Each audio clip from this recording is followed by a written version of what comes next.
Jerk! Let's go!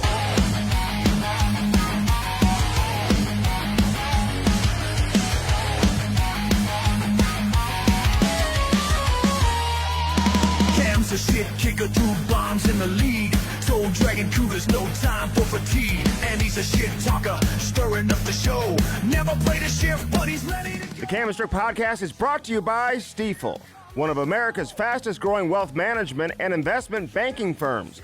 Rooted in St. Louis, where success meets success. Welcome into the Cam and Strick Podcast, presented by Stifel. Episode number 376. Yoink, you Happy fucked it up New again. Year. You Happy messed it up New again. Year, everybody out there. You messed we've it up had again. a little bit of time off. You messed it up again. Happy New Year, everybody. We missed you guys. Been 2 weeks. Feels like forever. Andy and I have been talking to each other like, God, should we just go in there and get... We do this every year, every single year, and I feel like it just takes... That 2 weeks is a long time, and we're sorry, but we're back, and we're here to entertain all y'all, okay? Did you see me limping on the way in? No. I didn't see Andy on the way in because he was 15 minutes late. 15 minutes late. No, I wasn't. No. You didn't have to go to, you didn't 4 have to go to minutes. practice this morning. You had nothing to do. You had all morning to figure things out, and you were still 15 minutes late. Dude, I am That is struggling in the mornings unacceptable. right now. I'm Why struggling in are the mornings you late all until the my time? kids go back to school, which is tomorrow. Don't you have help at home? No, not You're the to- best not mommy today. and daddy of the house. I had a lot Why- of things why? to do this morning. Why you don't have And any I help? had John. I want to give a shout out to John Coleman, who came over last night, And helped you put a net together? and I found him online next door. You know, the app. I put the message out there on the app, and sure as shit, he came over last night with his buddy. And put a net together? Put a net together, a real net. So you had to go online and ask for help? Dude, you act like you would have done it yourself. No, I wouldn't have. My No. neighbors would help. My neighbors would automatically know I need Praveen, help. I asked Praveen, he was busy. Yeah, Andy's And- neighbors are going to help him. Is he at the daycare center? What do you mean? Nothing. Why would he be at the daycare center? I'm just joking. His kids are a little older. Okay. Like they're in high school, I think. Your neighbors aren't going to help you with anything. Mine do. And the There's guy a big across the difference. street, he wasn't available either. What do they do? What do they do for a Well, living? he's in med school. What do they do for a living? The guy next door, he's a IT guy. His wife is a radiologist right next door. I don't think you even know. What I do you don't even mean? think you even know what your neighbors do. Dude, how could you say That's that? hilarious. How could you say that? Okay, so Happy New Year, baby. Let's go. God dang. so this is God, where did I? Andy gave me a bunch of stuff too, by the way. He cleaned out his. It just was shows all you guys out there how much stuff Andy hoards from me, from our sponsors, and things like that. He's got all these different stuff, all this different clothes that he probably could have gave me months ago. Show that one, Which one? the Mars Blade one, because they've got the best wheels going right They now. got if no. you want to tow drag the Cougars, Toe you drag can. them Cougars like I used to do, baby. I got these actually for free. They're badass. Thank you very much, Mars Blade. And they've got holders too for ice skates. Also, if you want to put like, and a lot of these, yeah, for your like pro players over in Sweden and Europe are using the holders for Mars Blade, and they're using the inline. So and a they lot use of the their- NHL guys that are from Sweden that are over here playing in the NHL, they're all using I used Mars to do Blade that. too. I used to take my old hockey boot, ice hockey boot, Mhm. take that bad boy off, and put a chassis on it with wheels, and I Yeah, use but that. they, But it they, wears they have out ice fast. hockey holders though too. Really? Yeah, Oh, cool. I used to call them like toques, Right? right? I used to call them toques. Toques. Toque. I say toque. But I think he calls them holders, so I just don't know if that's like the new way of describing it. You know what I mean? But I brought Cam lots of gifts. I've given Cam so many gifts this How holiday many gifts season. have I given you this year? None. Why do you think that is? I gave Andy a lovely gift last year, and all he does is chirp. He chirped it, so now he gets nothing. That's how it goes. Oh, that's no. That's not You why. That's exactly That's why. Not why. That's It has exactly nothing why. to do with it. That's exactly why. No. I thought it was really creative. My wife thought it was really creative. If you watch Christmas Vacation, you open up every little, window of the house until it gets to Christmas, and then the big thing opens up, and it's one little cute little gift, and it had wine in there, and he chirped me, so now he gets nothing. What? Because your box of wine? That's how it works. You're probably That's how it works. a little cheap, probably. That's probably has Excuse something me? to do with it because you're cheap. Because Patty Maroon said you're cheap too. Oh yeah, did he say I was cheap? Mm-hmm. When Patty was scrounging for money, I was taking all the boys out. Who's he kidding? All you guys are living with their parents, and I was hooking them up like left and right. Left and right. I took care of the folk. I took care of everybody. when I was making good money. Strangest Now I thing has occurred, man, because I took a picture yesterday of... Dude, what are you looking at? Well, the guy who put the net away, I was going to show you Yeah, okay. a picture, and I sent it. I know and it's not there anymore. It just completely disappeared. So anyway, I got Jesus another Christ. gift for Cam, but he is... See, I know what this is already. This No, is you just a don't. bullshit. No, it's just... This is what I give you. This is what he does with Martin Kilcoyne on Channel 2 every year. For 20-plus years. For every year. He thinks he's saving the world. Nobody wants these stupid-ass gifts. Yeah, they There's do. a lot of plastic in these gifts that are probably So tearing up the ozone layer. this is from Globe Drug. It's a St. Louis institution. It's been around since for over 80 years, Cam. Yeah, It's they pretty do cool. A lot of stuff. Yeah, They do. and shop local, support your local business, and they have one location left on Broadway, South Broadway, downtown. But this is great. So you Jordan. can get these. These are great for holiday parties and office parties and stuff like that. So I bring one for Cam. Now I'm going to give one to Cam too, because I do this on Waste of television time. on Fox This is 2 gonna go every year here in Yeah, St. but Louis for over the 20 years. kids- I've been doing that. The kids don't want this. Yes, they do. The kids don't Well, we'll want see what's in your Let's box. see. Let's see Okay? what it is. 'Cause It's a shirt. And I don't know. It's like those shirts that get like circulated around Africa, and when Africa.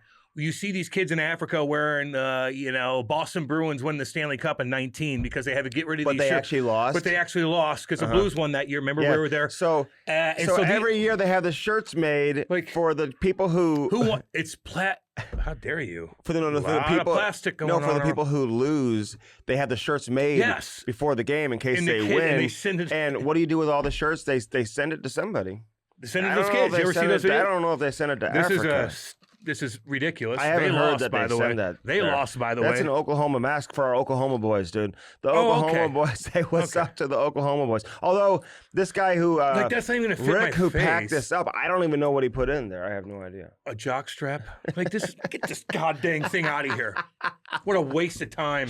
Well, you don't know what you're gonna get. Now this might be something. Oh, that's like a What- koozie. You Is can it- put your First Form energy drinks in that. What does it say next? I don't know. The same Support thing? your local hookers. Oh, yeah, it's. Hey, It's who does this say? I don't know if I want to put Support your what? local hookers. Oh, and it's got like but a I don't fishing. look at this thing. Like, would you put any liquid in there? I Put- don't know. put- no. You put the can in there. Oh, okay. I think so. Yeah. Let me see. What do you mean? You don't put liquid in there. Oh yeah, that works really good. What a stupid ass thing.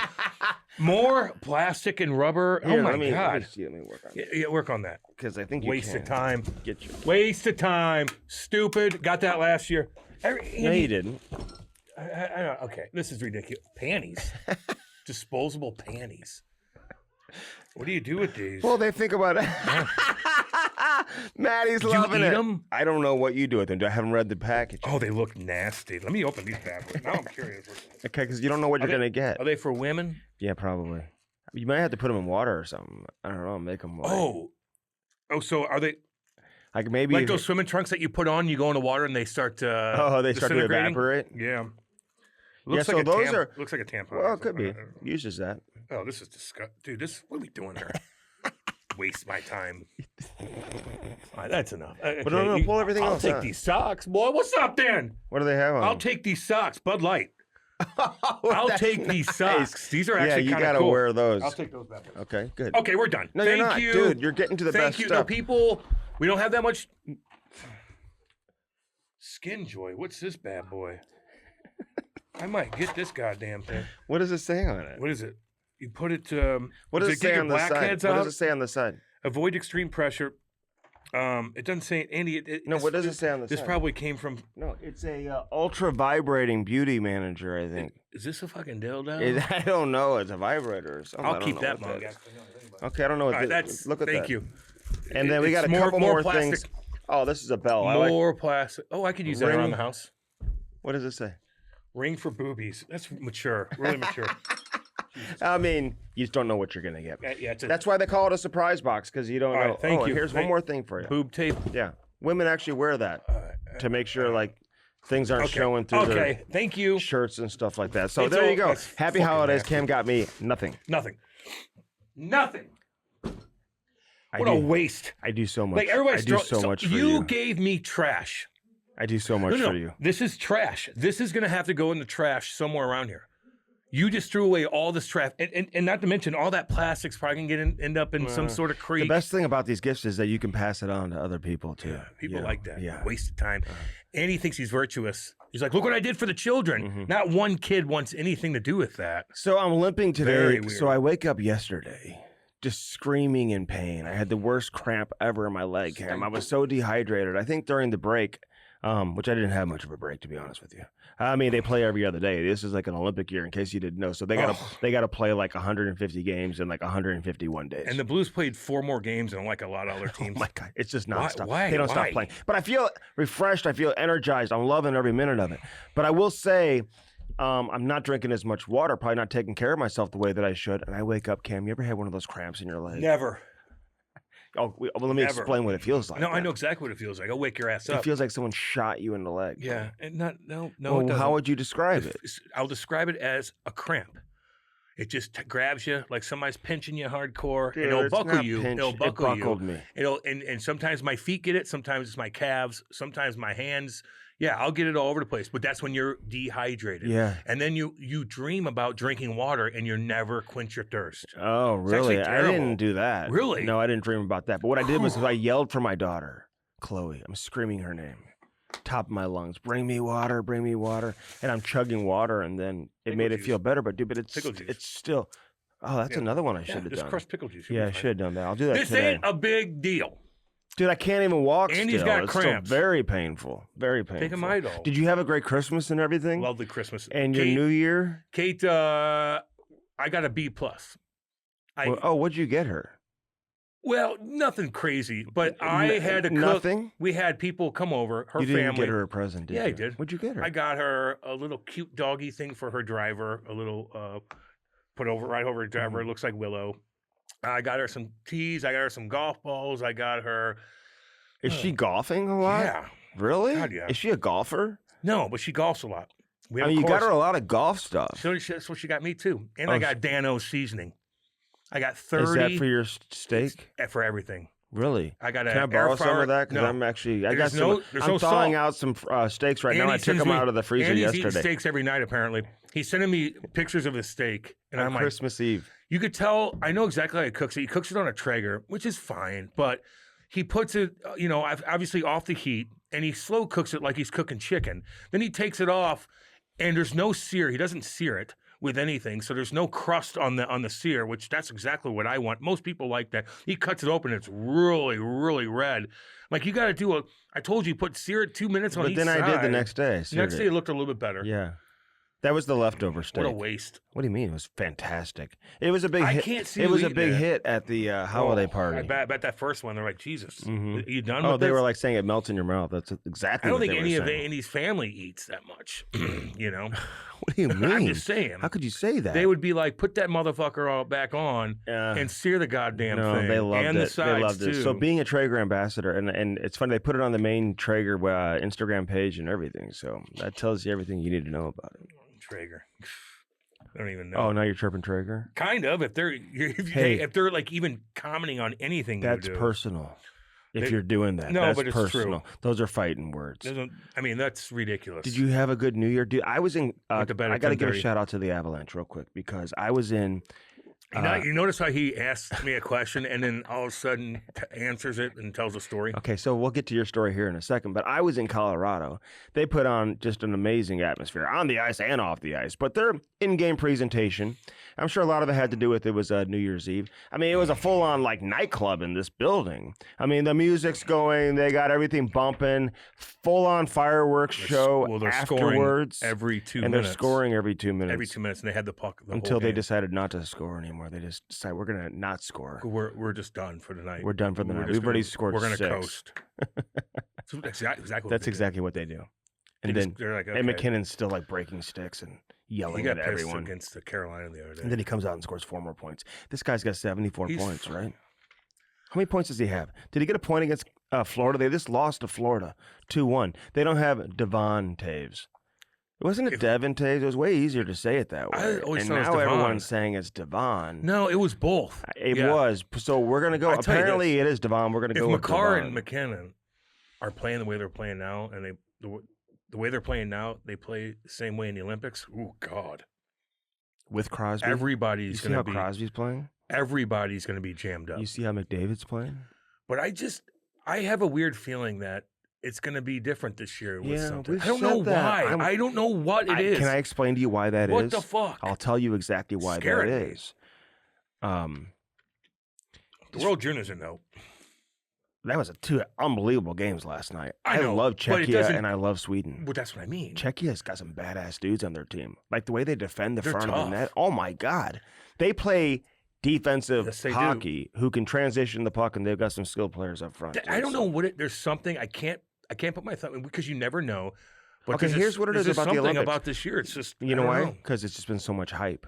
It's been so much hype for the Olympics, and I love the Olympics. But again, until Russia's involved, it just doesn't have the same feel. There's like every night you're like celebrating the NHL, and it's always like Russians involved that you're celebrating. No doubt. It's like, well, here's another Russian that did something incredible.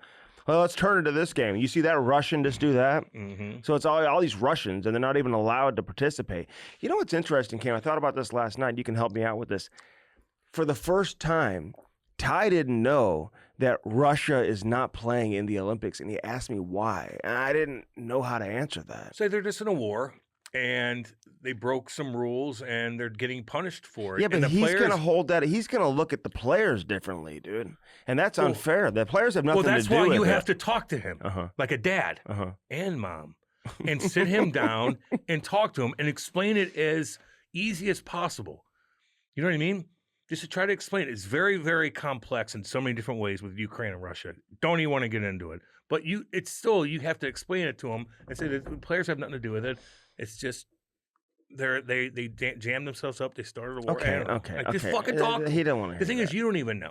No, I don't know. So I don't. Well, this one's hard to figure out exactly. But you could simplify it for them. Like the players have nothing to do with it. Well, the war with Ukraine. I mean, that's the players have nothing to do with it. Right. They're not in the But they're not allowed to play, and they weren't in the World Juniors. He watched both World Junior games with me last night. I mean, just like glued to like, what is this? So good. He loves the women. He's watched it before, but he's at the age now where he just full on gets it. Good. And like can associate and attach certain players with different teams who are going to be future, NHL players.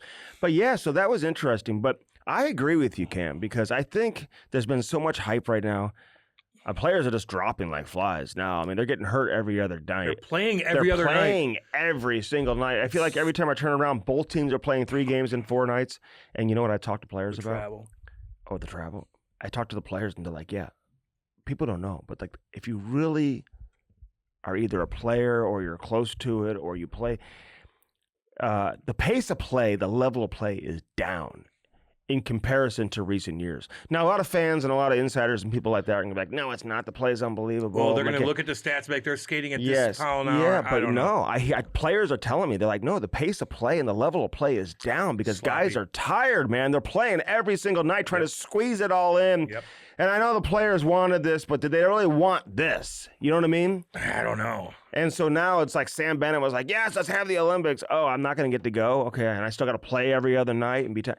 He doesn't even get to go to the Olympics, but I love the way that Sam Bennett handled himself with his comments, by the way, because, especially with Tom Wilson going down, like he's the first guy that's going to get called in the event that they need another body. Yeah, well, I was surprised. So say the right things. I was surprised that he did. Say the right things. Because, you're going to roll the dice on, you look at Jordan Binnington's not having a great year. He looked great the other night against Montreal, and he's had some spurts where he was fantastic. He's still in his head. Is he getting much help in front of him? Not really, but he's not having a great year. Look at his numbers, it is what it is. But you going off of previous actions and what he did in the 4 Nations, what he's done before. And the fact that Canada's not loaded with goaltenders. They're not loaded with goaltenders. So you look at that, if you had the same thought process with the Sam Bennett, you would think that he'd be on, although he's playing better now. He's struggled a little bit this year. He's tired. He's playing good hockey, though. He was a Conn Smythe winner last year. I know. How's he the odd man out? I don't get that. And he was good in the 4 Nations, too. He was fantastic in the 4 Nations. So I kind of feel bad for him a little bit. But at the same time, he wants to go off. Why do you think that he didn't make it? Maybe because the game's going to be called a little bit tighter in the Olympics, maybe than, what you saw in the 4 Nations. And I really don't know. I guess they didn't feel like, listen, it's all smart people. I've talked to Don Sweeney this season. I've seen him on the road. Obviously, Doug Armstrong being here. I mean, these guys... They don't have like a personal agenda against specific players, right? So it's like they recognize how good these guys are. You just can't keep everybody. But the rosters are even bigger now than they were in the Four Nations. What do you think they're? If you had a, because you talk to these guys, you talk to these guys more than anybody. What do you think they would say if you said, "What's up with Sam Bennett?" Like, what do you think their react? What would they say to you back? I think it came down to him or Tom Wilson. I really do. Wilson's a heavier player. You know what I mean? Do you need both of them? It's like, do you need Clayton Keller and Cole Caulfield? I know people are upset that Cole Caulfield didn't make the USA team.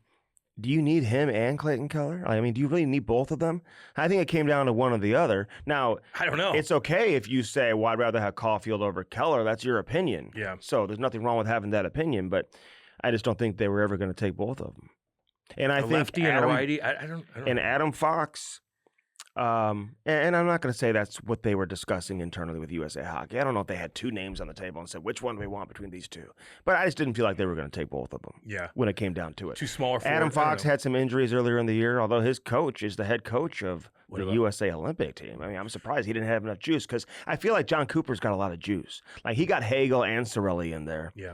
Where I just wonder if John Cooper wasn't involved, if Hagel and Cirelli, if both those guys are going to the Olympics. I mean, Braden Point obviously needs to be there. He should be there. But Hagel and Cirelli, he got both of them. Yeah. And I just find it interesting that the Rangers brass, Chris Drury, all these guys who have some level of involvement, and Mike Sullivan, like, they couldn't get Adam Fox into the Olympics and on the USA roster. But, you know, he didn't do much for me in the Four Nations, and I think maybe that was part of it, you know? What about Jason Robertson? That's a name. This guy can score from anywhere, and this is an interesting one. Okay, that's where people are talking about the most. So if USA loses, and the reason why they lose is because they just couldn't score enough goals, well, that's going to be a black eye on management for the selection process and not bringing the guy who leads all American players in the National Hockey League in scoring. I mean, now here's my question in regards to Jason Robertson and talking to some different people, Hall of Famers. That's all he talks to. I was talking to some Hall of Famers. Yeah. Getting some As opinions, you should. Getting some opinions. Mm-hmm. But what does he do if he's not scoring? Well, I mean, he's pretty good I defensively. don't know, but he's scoring all the time. He's big. He's just always scoring. Yeah. And he's on a great team. I'd have a hard time leaving Jason Robertson off. He had a kind of a down year like last year, I think. Yeah. Maybe the last couple of years. But he was unbelievable up until that point. And now he's regained that form. He's been pretty consistent all season long, man. I don't know. I would have Jason Robertson. I would love to see him play with this group of players. Well, things could still go down. How much time we got? 3 weeks to 4 weeks? Yeah, and like guys are getting hurt. Tom Wilson just got hurt. Yeah. Who else just got hurt? If it's a high ankle. Oh, yeah. Devon got hurt. Devon Taves. He's going to miss some time. That sucks. He's solid. Jesus. He's so solid. Listen, they're so loaded just anyway. Take the Colorado Avalanche and have them play in the Olympics. I don't know, man. Like, I just have a weird feeling about this Olympics. I don't know. Okay, so here's why you have the feeling. There's been so much hype and all this stuff that, like, somebody like the countries that have been a little more quieter, right? Yeah. That aren't getting the attention. They're going to shock somebody. Like Sweden. They're going to shock you. Like that's Czechia. and that's not even a big shock. I mean, Sweden. I'm just saying. Like, I think it's Landeskog going to be different. got hurt too. That's right. He looked like. And Nylander, Willie Nylander got hurt. Yeah, I know. He's wearing his tank top. His wife beat her up in the press box. No, did he get hurt? No. Yeah, he did. And so did the other Nylander from Vegas. What's his name? Oh no, you're talking about Carlson. Carlson, my bad. The other Swede. The other Swede. He's hurt too. That'll hurt them. Damn. But like, and Devon Taves, I think he's got like a wife who's supposed to give birth or something. Yeah, right around he the said, Olympics. "Listen, I'm not leaving. Right, I'm going to be there for my child." Do you know Braden Shen? Like, when we were in Colorado, he wasn't at the morning skate. He flew to Colorado that day, played the game, and then right after the game, the team stayed the night. Right after the game, he flew back home, landed at 1:15 for the 5 a.m. birth of his daughter Capri. That's what you do. He has 2 sons and 1 daughter. That's what you do. Yeah, that's exactly. That's a family man. Damn right. What else is going on here? Oh, so that's what I'm saying though. I think I'm reading it right. There's something with you that there's so much hype and almost like an upset, like Swiss beats somebody almost like or something. We're acting like there's only 2 teams that are playing in this tournament. Exactly. And it's only USA and only Canada, and only those 2 countries are capable of winning.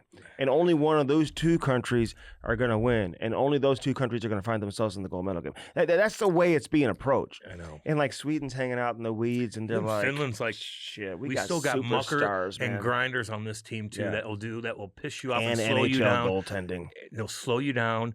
Like hockey, yeah, you get a goalie that's hot, baby. Hell yeah. You could win a nasty 1-0 game, And sit down. And where are the games being played? They're not played in the U.S. We're not playing these games at the Bell Center. We're not at TD Garden. Penalty. We're in Italy. Who knows? And even in the World Juniors watching, some of those calls, was it the one against Canada where he gets pushed into the goalie and he kind of like protects himself, gets called? I think I don't know. You never know with the refs. They could be freaking calling Are they everything. using NHL refs? I should think know. it's a mixture. Because in the past Olympics, It's a mixture. even when the games have been over in Sochi or in different places, I know NHL referees and NHL officials have flown over for the Olympics. So I would imagine you'll see some NHL refs there. What do you think of the Winter Classic?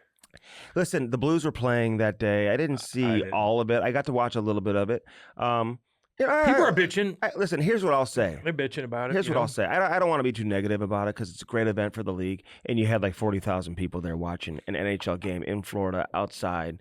What the players say? Were they hot? Were they? I didn't talk to them. Did they say anything afterwards about being uncomfortable? Or I haven't seen anything yet. Okay, so they had like a beach. It didn't feel like it wasn't like Crosby. These players' childhood memories of growing up playing when outside. Pittsburgh played against Buffalo, the first one where Crosby wins when it's nasty Snowing. as shit. We Guys never are really had one like that. There's been a lot that have been freezing. Oh yeah. Cold, and I for some reason, just like football, I like watching that when I know it's so goddamn cold. It reminds you of being outside. Yeah. I get why you go to Florida. I get why you'd have New York and all the New Yorkers go down to Florida and do their goddamn thing. Where? Florida. It just didn't look right. Florida, man. The only funny thing about the whole thing was Biz leaves. He leaves the studio. He's out of his fucking mind. What do you do? He leaves the studio. He's like, "Where's Biz? He's not come back from his commercial break yet." You think they didn't know where he was? Of course, this is probably all set up. But he goes and he starts dancing with all the girls on the stage. Like starts dancing with all the mascots. The camera's following him around. Then he takes his shirt off. He took his shirt like this. And he goes, "Ah! Ah! Oh my God!" And the camera's like, "Oh God, get away from him!" I gotta look that up. That motherfucker. So let me ask. It's so goddamn funny. He's out of his mind. He could do what he wants. He just does what he wants. Okay, so let me ask. It's the funniest fucking thing in the world. He's the most entertaining thing. Are you He's gritty. Does he save the NHL broadcast? I mean, including the game. Is he more interesting and more entertaining than the actual game? Sometimes I feel like, but it's not just his back and forth with even Ace. Ace sets him up like fucking boy does to Charles Barkley.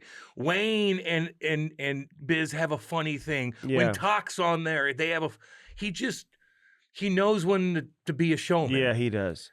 He's a showman. But if you removed him from the show, it just wouldn't have nearly the same. Shit. You removed Barkley from the show. Yeah. I wouldn't even watch it. I know, but Shaq's still a personality. He's, sure, but he's it's not funny Barkley. when Barkley just bashes and Shaq gets fucking pissed. Gets mad. No, I can't believe they haven't fought pissed. yet and come to blows on the Barkley show. bashes him. Yeah, but then he bashes Barkley. Yeah, for having never won and stuff. But that's what I like. You wouldn't know what that means. You wouldn't know what it feels like. Kenny and I do. No, they're so funny, dude. And anytime a clip, they didn't like Shaq at first. Shaq didn't know how to fit in with that already established show. And it was hard for him. And they had to have a lot of talks with him away from the camera about just be yourself, dude. And hey, you're coming into our show. This isn't the Shaq show. I think he was acting too cool for school. You're going to have to, blend in, man. And you can't just come in and be the guy. But he is the guy. Shaq doesn't know how to not be the guy. Exactly. He is the guy. He is the guy. He does a lot of good things for people too. He buys bikes for kids. Yeah. I want to do that. I always want to go into I wish I had the ability to go into a toy store one day and just buy a kid a bicycle. So do I. I would love to do that. I would love to. You won't even buy me a present. You're not buying a kid a bike. You didn't even get me a Christmas present. You got any checks today? That's what he wants. That's my gift. But no, I used to do that, and then I started making that. I can't do that. Kate won't let me do that. What, buy a kid a bike? Just fucking You spend used my to money. do that. I used to do shit all You the bought a time. kid a Or bike? buying fucking everything. I didn't want. There's so much little things I did. I did, and I wasn't even making. I mean, I thought in my own bubble I was making good money, but in the reality, grand scheme of things, not at all. But I love doing that stuff. I'm picking the fucking tab up. Like you go out with Joe Rogan or something like that. Those guys, they're picking the tab. Walt picks like guys said, You're a big dog. You're a big dog. I got it. They don't say anything to anybody. They go up. Like I love to be at a restaurant where I see a couple people I know and just tell the way I got your tab. I know. I can't fucking do that anymore. I know. I can't. I think and Billy. neither can you. I haven't even seen your wallet before. So who are you kidding? I pick up the tab quite often. Oh, really? On the road. No. Oh, really? Yeah. I bet you $1 million you don't. I do. I bet you I $1 do. million. Oh, yeah, when? What tab? At a restaurant, you're picking the tab up when you and Jamie and bullshit. I do. Bullshit. I do. Look at me. I do. No. Ask Look him. at No. Look at me. Ask him right I now. will. No. Ask him right okay. now.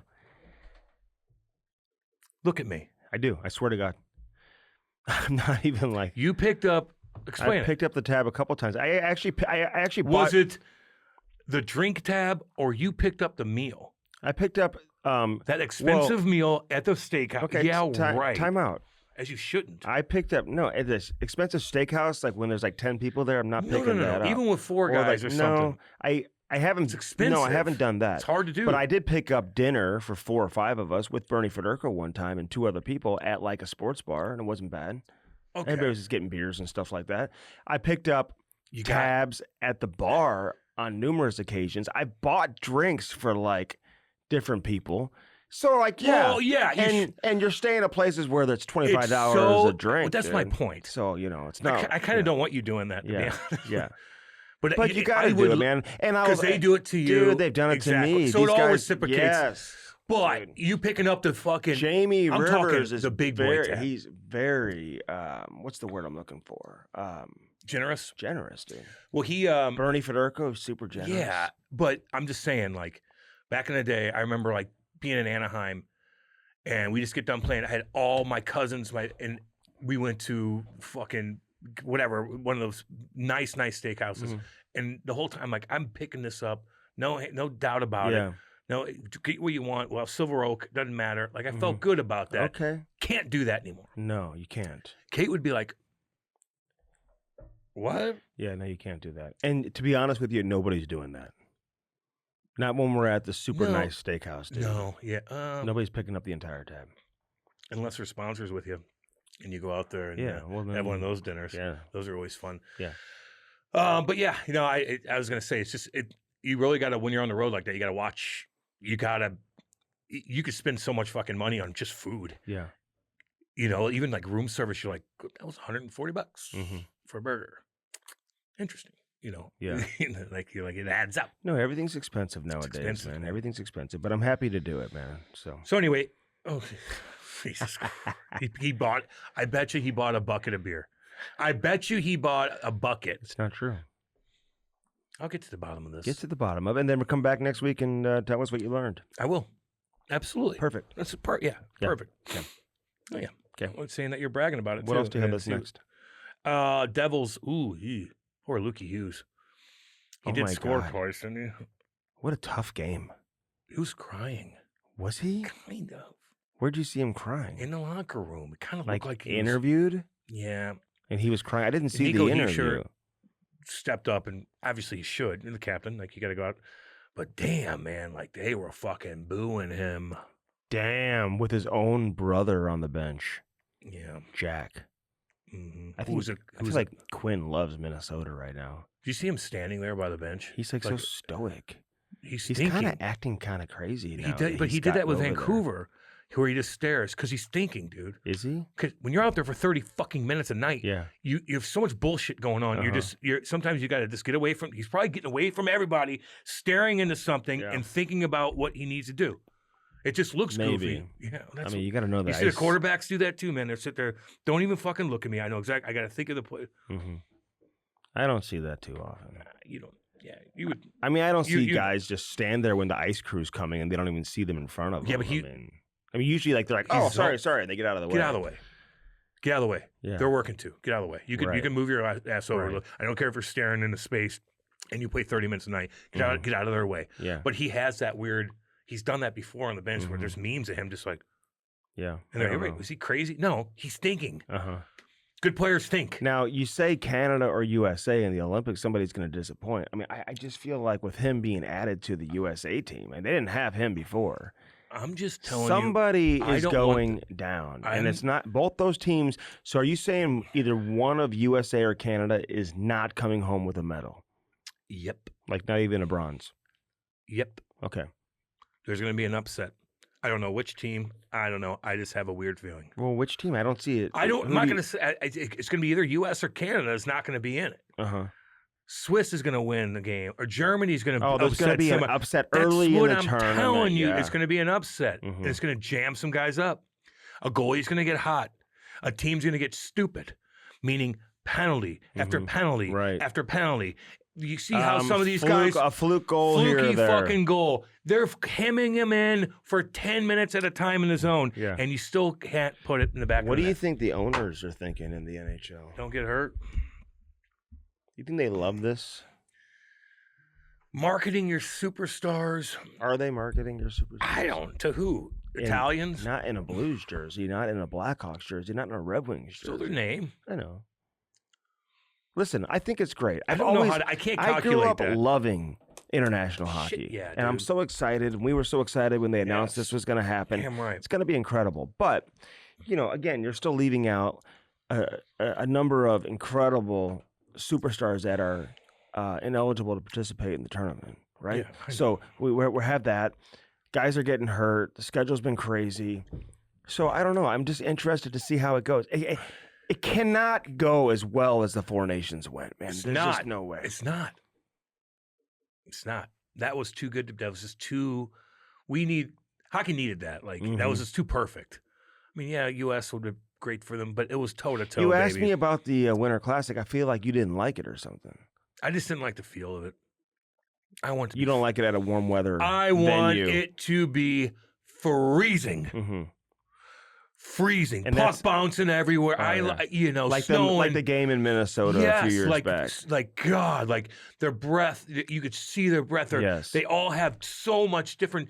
I don't know. Like they block a shot. You're like, oh my God. They get into a fight. Like when Carcillo buckled Thornton. They're playing outside in Philly, and Carcillo buckles like this. There's snow falling down. Okay. Just like when I watch football games, I like that too, baby. You're damn right. It just was too, you know what it looked like? An all-star game. Really? Yeah, to me. Okay. Did you watch it? A little bit. Okay. I'm evaluating. The Rangers are playing a little better. I'm evaluating everything else that's going on. Okay. It didn't feel like when I watch those other games, it's so goddamn brutally cold. I enjoy them suffering. It's interesting how they look too comfortable I to me. don't want to say who, but like, you know, you go around the league and you talk to so many different people and you start talking about what these rosters are going to look like, who's going to make USA and who's going to make Canada. And I remember telling some like pretty well-known hockey people, like analysts, yeah, I think Darcy Kemper like would be your like one of your goaltenders, your third goalie for Canada. No chance. He's terrible. No chance. I'm like, wow, okay, I'm not going to argue about it. Vincent Trocheck, yeah, I got him on like, he's probably going to make the Olympic team for USA. He's terrible. There's no chance. I'm like, what? So it's like I don't know. How is Trocheck playing this year? He's okay. He actually has I think he's got like 20-something points. There's a specific role for him. Yeah. On that team. And I think Billy G kind of said that. He did. You know, because he came out and said you're always going to get second guessed. Yeah. But I don't think he's just looking to, he said, if you want to just pick the best, most talented players, the players who lead, you know, who have the most points, then you don't even need a general manager. What do you need a GM for? And what do you need a coach for?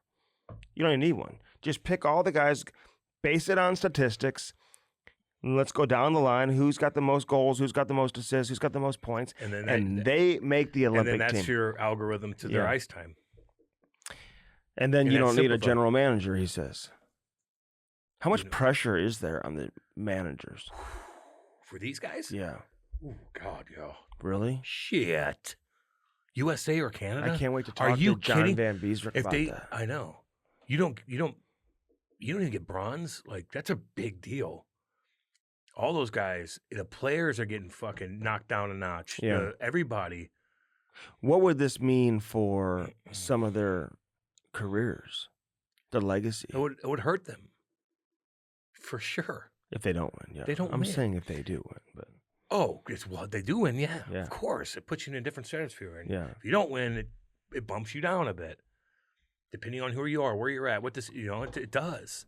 People be fucking pissed. So I'm going to give you Team Sweden's roster because I Okay. think we need to go over this. Yeah. I I feel like they're playing tougher. Like in the World Juniors, Oh I my feel like they're God! like hitting guys. They had a They're- couple guys. Czechia, I don't know. These Europeans are starting to play a little bit tougher. Yeah, I know. You ever watch that Zane Perek from Canada? Yeah, I saw your tweet. What do you think? I'm like, watch don't him. know. I didn't like the way he got back on that empty net goal at the end of the game, but he's so talented with the puck, and then he got hammered. He's like played games in the NHL. I'm so, like, if you've played games I in don't the get NHL, that. Thank you. you should be like, Exempt from the tournament? well, maybe, or you should just like you should be unbelievable out there. And I think at times he was. So Sometimes it's easier to play with guys that no, I know, like they give you the but puck. I'm just saying, Like, go play in American League. and and maybe it- you should be exempt. it was easier for me to play in the NHL than American League. So I maybe felt my like. expectations for him are a little bit, and he hasn't been What in the about lineup a Gavin ton. McKenna? Gavin. Great passer of the puck. This guy's got great vision. How's his speed? He's not like, it's fine, but not overly explosive. He's not going to wow you with his speed. I didn't see him beating guys wide or just overly. For his reputation, I expected a little more of a dynamic player. I agree. Like, I like that Michael Cage. Keg? I think it's Cage. Cage. Like, he Get that really right. impressed me. He's a first-round pick of Montreal. He hit the post a couple times in the game yesterday, but he just had the puck all the time. Who's the most impressive player in the tournament right now? Adam Urasek. There you go, baby. And maybe even the Galvis kid, From Thomas Galvis, Yeah. from the Czechia. Yeah. He's been passed over in the draft twice. Yep. He ain't getting passed over again. This kid's got, I know he's like 5'10". How do you not take him in like the 7th round? I don't get that. Don't know. Is there something we don't know? I don't. Man, maybe. He's maybe. he's damn good. What But, are we doing here? I want Let's to look. go. I want to look at get going. Team Sweden Olympic roster. Okay, Hurry up. and you tell me how good you think they're going. Go ahead. Okay, and I'll start with the forwards. Go. Okay, Jesper Bratt, sick hockey player. Oh yeah. No one really talks about him. He's sick. Devils does his thing. Leo Carlson, Damn good. Sick. No one really talks about him either. Joel Eriksson Ek, big Solid. monster, Yep. sick. Yep. Philip Forsberg, sick. Playing better hockey down there. Pontus Holmberg Don't know too much. from Tampa, good player. Yep. Adrian Kempe, sick. Oh yeah. Oh God, yeah. He's having a weird year though. He is, but good player. He sticks out when they Really play the good Blues. player. I'm telling you. Gabriel Landeskog. And Hopefully he's and okay. he's gotten back to the level that we saw from him, almost back to the same level he was at prior to his injury. That fucking team. Did you watch him get hurt? I think they're saying it was like a rib injury because it was upper body, Hope but his so. knee kind of I buckled. hope so. His left knee, though. Elias Lindholm, Oh yeah. Boston. Yep. Good player. Yep. William Nylander, sick. No, he's up in a box with he's got that wife. He's beater got the on. wife beater. I know, dude.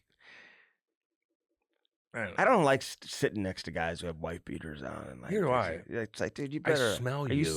I don't want to smell you. I don't want to see your underarms. No, I unless don't. we're at a fucking It's pool. Unless you're at a swimming pool. Exactly. Or a lake. This is kind of nasty. Are you sweating? Yeah, it's disgusting. gross. And it's a Hoosier look. A little That's bit. what these fucking shit. But he thinks he's good old looking boys wear. like a celebrity look. It's like a No, Justin Bieber You look like look. you're gonna beat your wife up. A little Okay. bit. Well, that's what they call it, a wife No beater. shit. But And you stain it. But don't just- you think he's going? He thinks he's like Bieber or something. You're not even that jacked. No offense. All right, Elias Pettersson, Vancouver. He could, if he wants to do things, he can do it. He can, You know, and he's had games this year where he's dude, done they're it. fucking loaded. Okay, Ricard Raquel, Yeah, sick big player. guy. Yeah, Alexander Wenberg, Okay, really good yep. player. solid. Lucas Raymond, Oh God, Sometimes you forget that Mika he's Swedish. Zibanejad. Yeah. He All right. looked good the other night. Defense. Rasmus Anderson. Yeah, he's good, dude. Philip Broberg. My boy right there. Jonas Brodin. Mhm. And Broberg's a horse, too. I know they were saying, like, they didn't take Ekholm from Edmonton. Like, they're loaded with Broberg's lefties, pretty too. gosh dang good. But he's a horse. Just wait till he starts to learn to, like, finish. I'm waiting for that. That's it. Because he'll walk right past you. And then not score. And he'll bounce on him.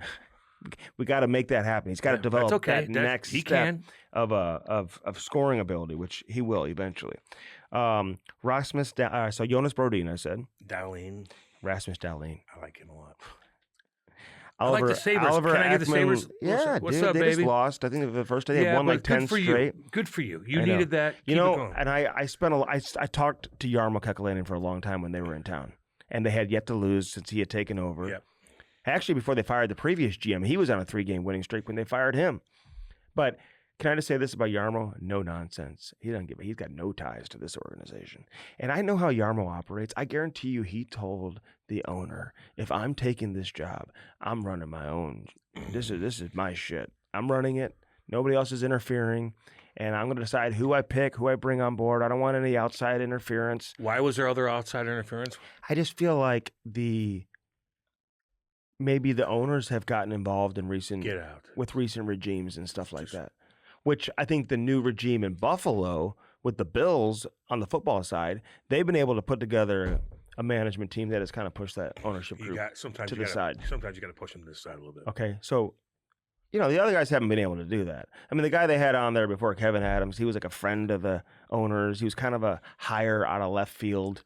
He was running the Harbor Center across the street, working on the business side. All of a sudden, like, snap your fingers. He's a GM of the team. Yeah. Always asking everyone for their opinion. What do you think of this? What do you think of that? Nothing wrong with that, though. No, you but want to always ask people for their opinion. You don't have to agree with it, but just see what everyone has to say. I just feel like Jarmo is going to be like, okay, you're out. He already made changes. He brought in Mark Bergevin. I like him. I said, what's your connection to Bergevin? He's like, not really anything. He goes, I was a GM. He was a GM. I like the way he ran his team. I like the trades he made. I like the way he sees the game. I've talked to him. Yeah. Trust him. Yep. You know what I mean? Trust. He brought his own cap guy from Columbus. Good. Brought his. Well, that's what you do. So listen, again, no ties. Hadn't been around that organization.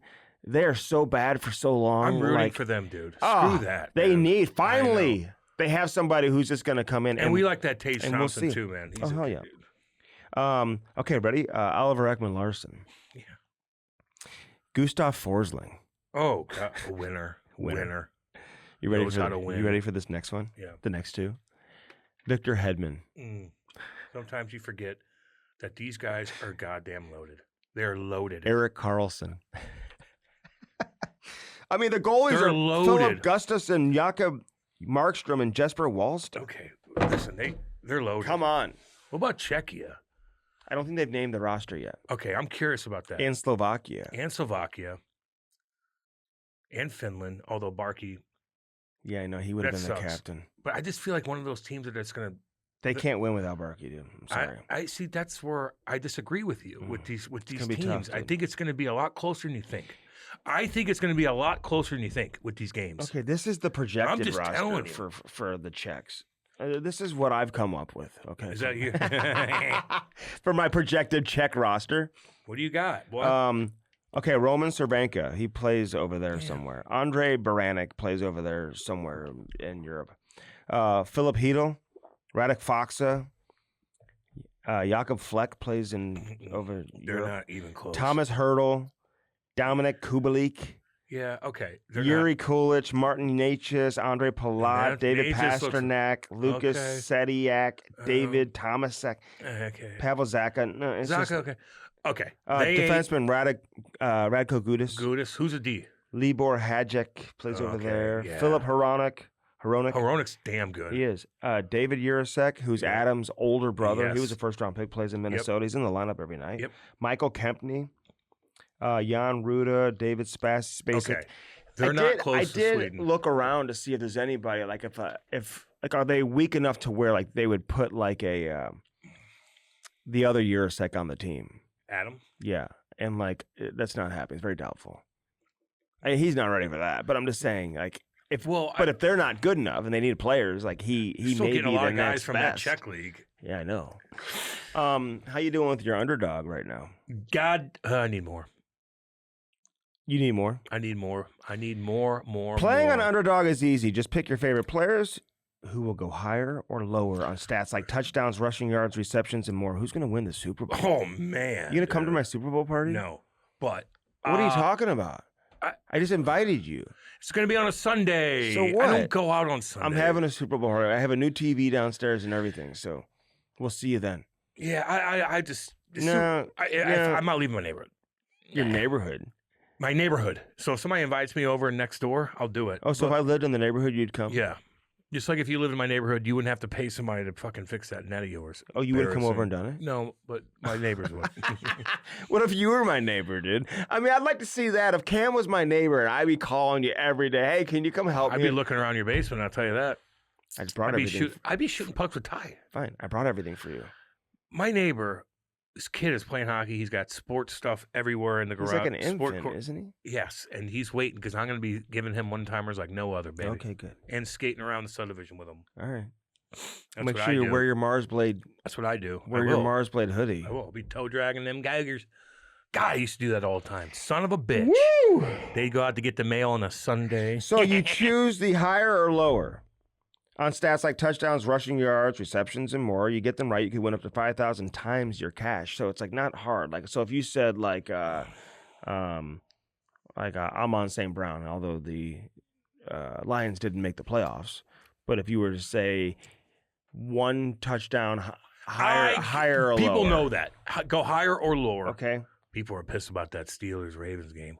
Why? What happened? Because my What do guy, you mean? I What didn't watch it at happened? the end. I was watching the World Juniors last night. What do you happened? mean? What happened? What happened? They missed a field goal at the end. What happened? They missed a field goal at the end. 45 yarder. He doesn't ever Young miss. kid. He had a great year. 20 yards more wide. I know. And people are threatening him. They are? They're going on his okay. Loop? Would they have made the playoffs if he made that? Yes. No.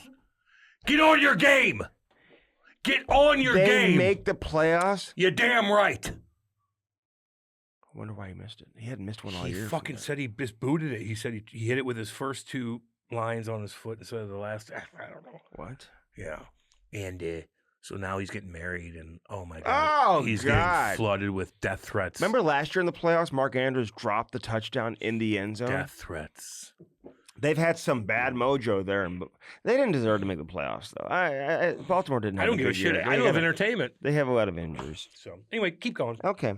So anyway, what are you waiting for? Download the app today and use the promo code STRICK. Call himself that. Use the promo code STRICK to score $75 in bonus entries when you play your first $5. That's promo code STRICK. It's me, Stricky. Underdog, make picks, win money, baby. Let's go. Let's go Buffalo. I got Buffalo winning the Super Bowl. I hope so. So if the Bills, especially if the Bills are in the Super Bowl, I'm having a big party. Oh yeah. It's got to your be team. a pretty big party. Josh might fly you up there. Alan. Probably. Be like, get up here. I know you're a Buffalo boy. I know. You could have played Yeah. if you didn't get hurt.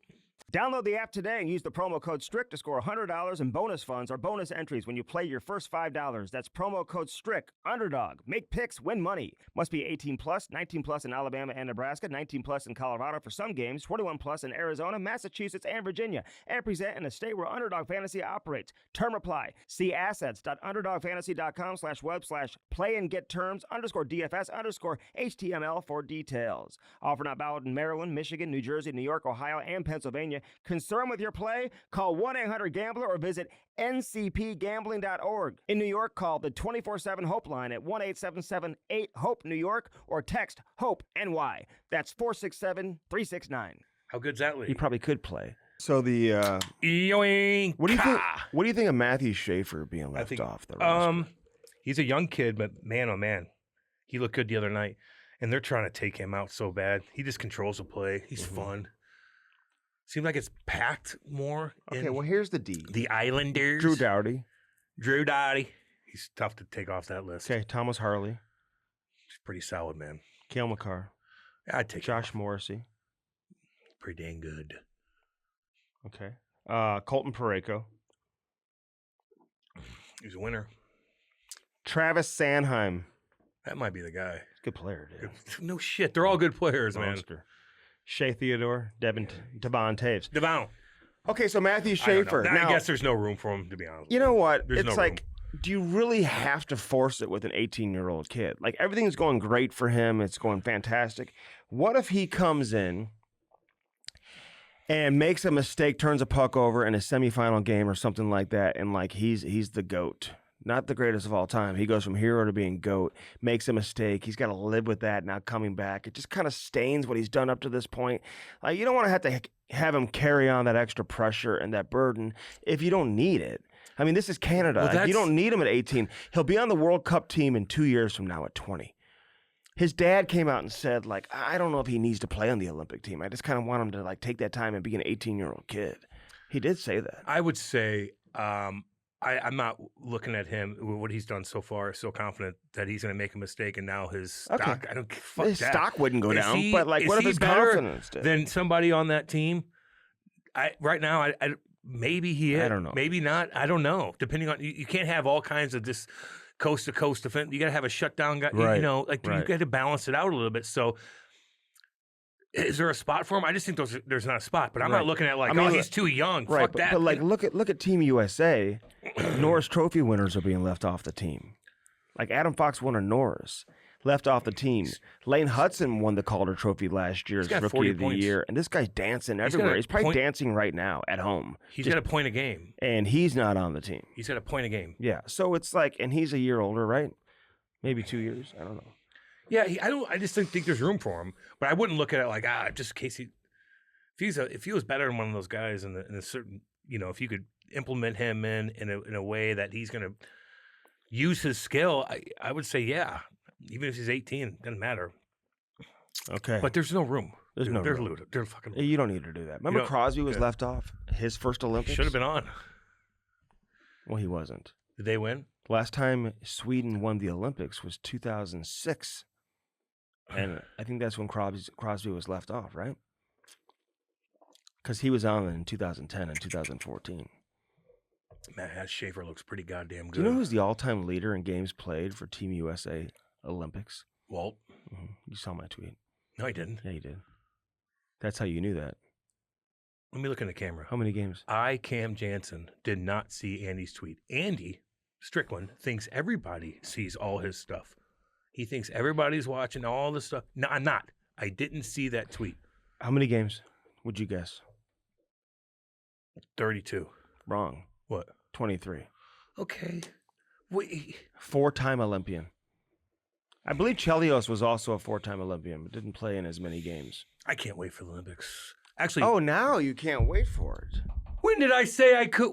I've been saying this for months. I just didn't feel like you. I said something's I going didn't to pick happen. that up from No. you. I said something bad's going to happen, meaning a big team, Canada or the U.S. is going to get knocked out. Okay, fine. It's going to be fucking But embarrassing. it's going to be That's great. what I'm saying. It's going to be great hockey to watch. Yes, we've been obsessed with this for months. Okay. Get on your game. Yeah.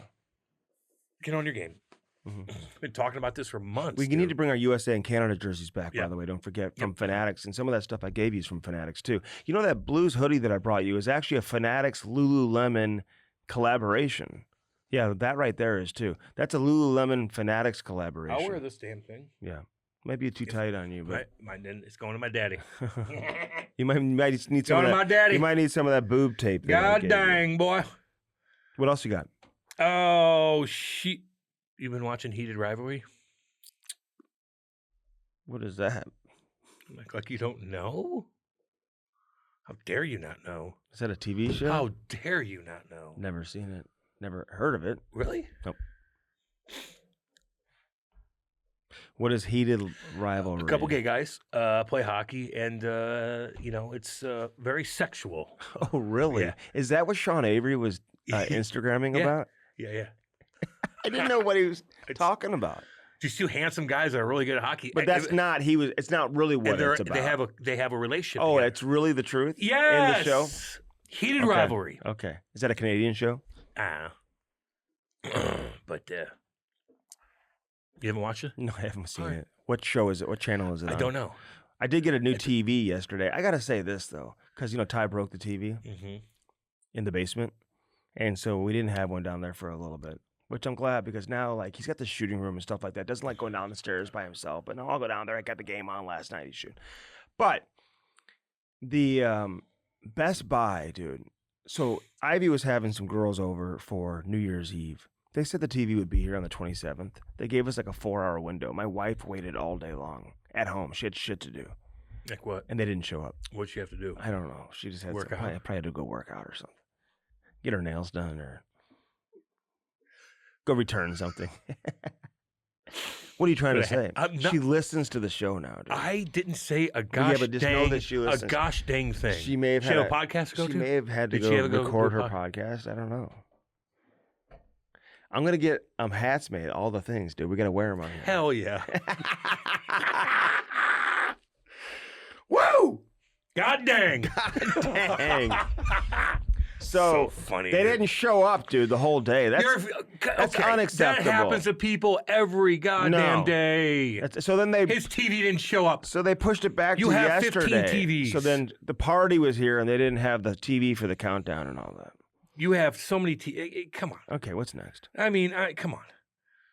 I'll tell you this right now. Are you happy for Tom Wilson? I'll tell you this right now. What's next? Are you happy for Tom Wilson? I'll tell you this right now. Are you happy for Tom Wilson? Yes. Though? Yeah, but hopefully he's not hurt. I know. If you're in a fucking nightclub and a fire breaks out, get the fuck out of there. Get out. Don't film. Don't take your phone out. And you know what? If shit goes down, don't just film people fucking burn to death, burning alive, not be able to get out of a nightclub in Switzerland. How about you break a window for them and help save lives? They're very nice people fucking, God almighty, that was a horrible thing. Really? Did you not Didn't see this that? happen at like a concert venue somewhere else recently where the ceiling collapsed? But there's nothing you could do about that. Like, you can't just tell it. The ceiling's falling down. If there's anything like that, when you're tight, and this happened in Switzerland, man.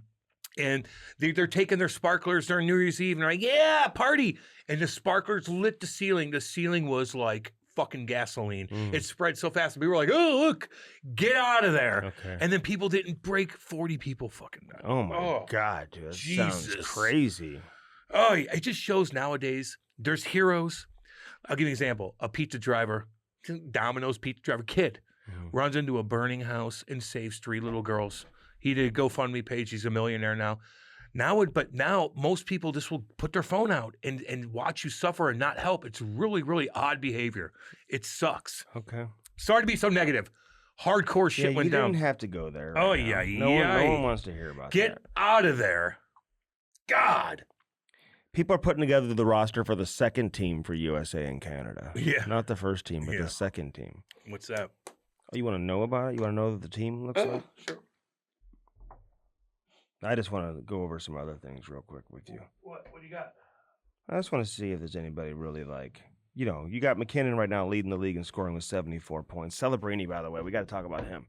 This guy's third in the league in scoring. He had to make the team. Connor Bedard left off. Your thoughts on Bedard being left off? He was going to be left off anyway. All right. Well, then there you go. But he got hurt. You think both of those guys were going to make it?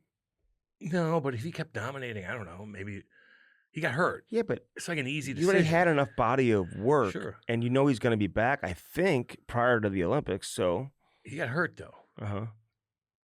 He got hurt. Okay. He set back.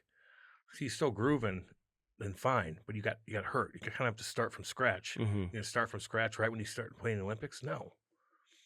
As a young kid like that you don't really need. Like, Shen did that to Suzuki the other day, too. Do you see that in the face? Yes, dude. Just like body slammed him. Well, he's got like dad strength, especially after having Capri. Yeah, exactly. No, he's strong. He's strong. But it wasn't even that bad. But that's not what he did to Bedard. I mean, Bedard. Get out of here. I think his shoulder popped out on his own doing. Yeah, earlier, and then it just sub-blocks again or whatever. But he's still just. But people are complaining, but he got hurt. Mm-hmm. I think that's a great move to do on the face-off. What, cross-check? Yeah. Use your body strength? Yeah. Yeah, especially when there's like 2 seconds left, of course. You have to expect that, too. Did you like doing your True Blue? You brought that up. Usually Andy doesn't like when I get attention. I wasn't going to bring it up. I wasn't going to bring it up, but you did it in the high school gym. At Eureka High School. And there's one thing that stood out of your entire interview that I watched. It's going to be something negative. What'd I do? I joke around with Mike Caruso. Was it good, you think? Yeah, but you did say if something goes down, you're going to need me in this gym. I mean, what's going down and what are you going to do in that situation? Protect Mike Caruso. He's going to be running with the women and children like you would, so I'd have to take care of business. Okay. That's what you got out of it? Oh, Jesus. Andy never... I know you can't everything else. Andy thinks that he should be getting Life as a Blue. Yeah. Is that what it is? Yeah. Hey, listen, it was very well done. I thought they I'm very did a good happy job. for you. I thought they did a good job. Very happy for you. And Pat They Maroon, edited out like Pat Maroon, they did. They edited out some stuff. about an hour and a Well, half. you have to.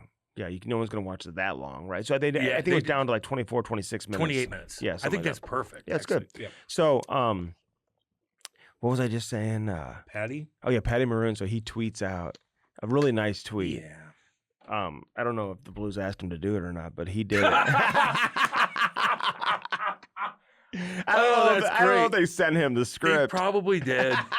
Hey, can you please tweet this Can you pump out? Cam's tires up real quick? But you like my response to him? Not. What about Harry's? Yeah. Because that's exactly right. You go to 100%. Harry's, If you know, you know, you know, right? baby. I spent a lot of money at Harry's. You, you didn't. Yeah, I did. No, you didn't. I probably would have picked up some tabs there. I would have let you pick up some tabs, actually, because none of my buddies were making money at the time. So, you know. But you weren't picking up tabs. Yes, I was. You're using my limo. Guy. Oh, man. I was doing Why didn't you limos. talk about the podcast and the... I did. and they cut it out? Yeah. Can you believe that? Yeah. I can. Yeah. You got to tighten things You up. got to tighten it up. You know. Is there anything that was left out that you wish would have been kept in?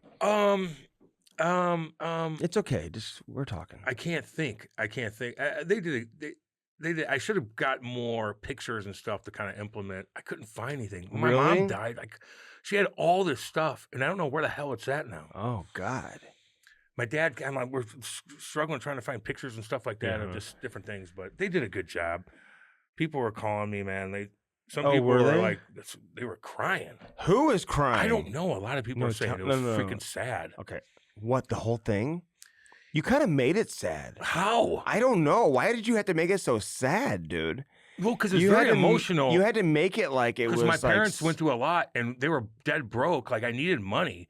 Like, there's a lot of good things that happen. Okay. And to be able to come to back home and play here is a big deal. I know, but And then I got knocked out by Brad Winchester. They put that fucking thing in there. Which, yeah, I don't know if that was necessary. I mean, Well, is it's that one of the biggest moments of your career? well, it shows Reaver coming in. So, Oh, yeah. Okay, that's fine. So that's, he would have probably took my job anyway, but Okay, it just that's shows you it's not all happy, beating up Right, guys. right, and- right, and get- right. Right. I got knocked out. Right. And then Reaver took my job. It's like gone, boom, just like that. It's over. Do you know who the first person to call you when you got traded here? Who it was? Chaser? Oh, dude. It was. Oh, it wasn't. It was. It was me. And Chaser goes, why the I go, what's up? He goes, what do you mean, what's up? I go, what's up? He goes, well, you're not happy? Oh, you didn't know yet? No, I did, but I wasn't happy enough for him. Mm-hmm. And he goes, you better be fucking pumped up. You gotta come in here. I just remember like, oh, I am, dude. I just What like, do you mean? Like, So no, that's not what you said to me when I called you. what'd I say? I'm in the limo, baby. I'm on my yeah. way. Remember? On the way to the airport. Yeah. I saw Jim Giason at the airport. It was really weird. I saw a bunch You of people. did? Yes. In Jersey? Yes. In New York? Yes. You know what he was probably doing back then? He was trying to Making money? No, he was trying to he was probably going to New York a lot for work. But this is what year? Oh, wait. He was trying to put together like a group to like buy the team at one point. Yeah, he was going He back. was like meeting with like Gary Bettman or something. Probably.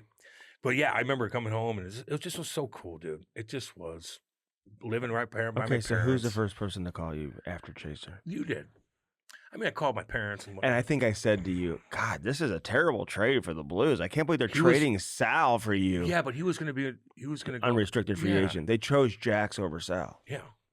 Both guys And then were Salvador unrestricted. was a captain for the. And then And Lou now brought he's me doing back television. It worked out really for everybody. both of you. for everybody. If I wouldn't have got traded to the Blues, What do you think? my life in St. Louis Okay, wouldn't so be let's- as good. I'll tell you that right You now. don't think so? No. Would you have come back here? No.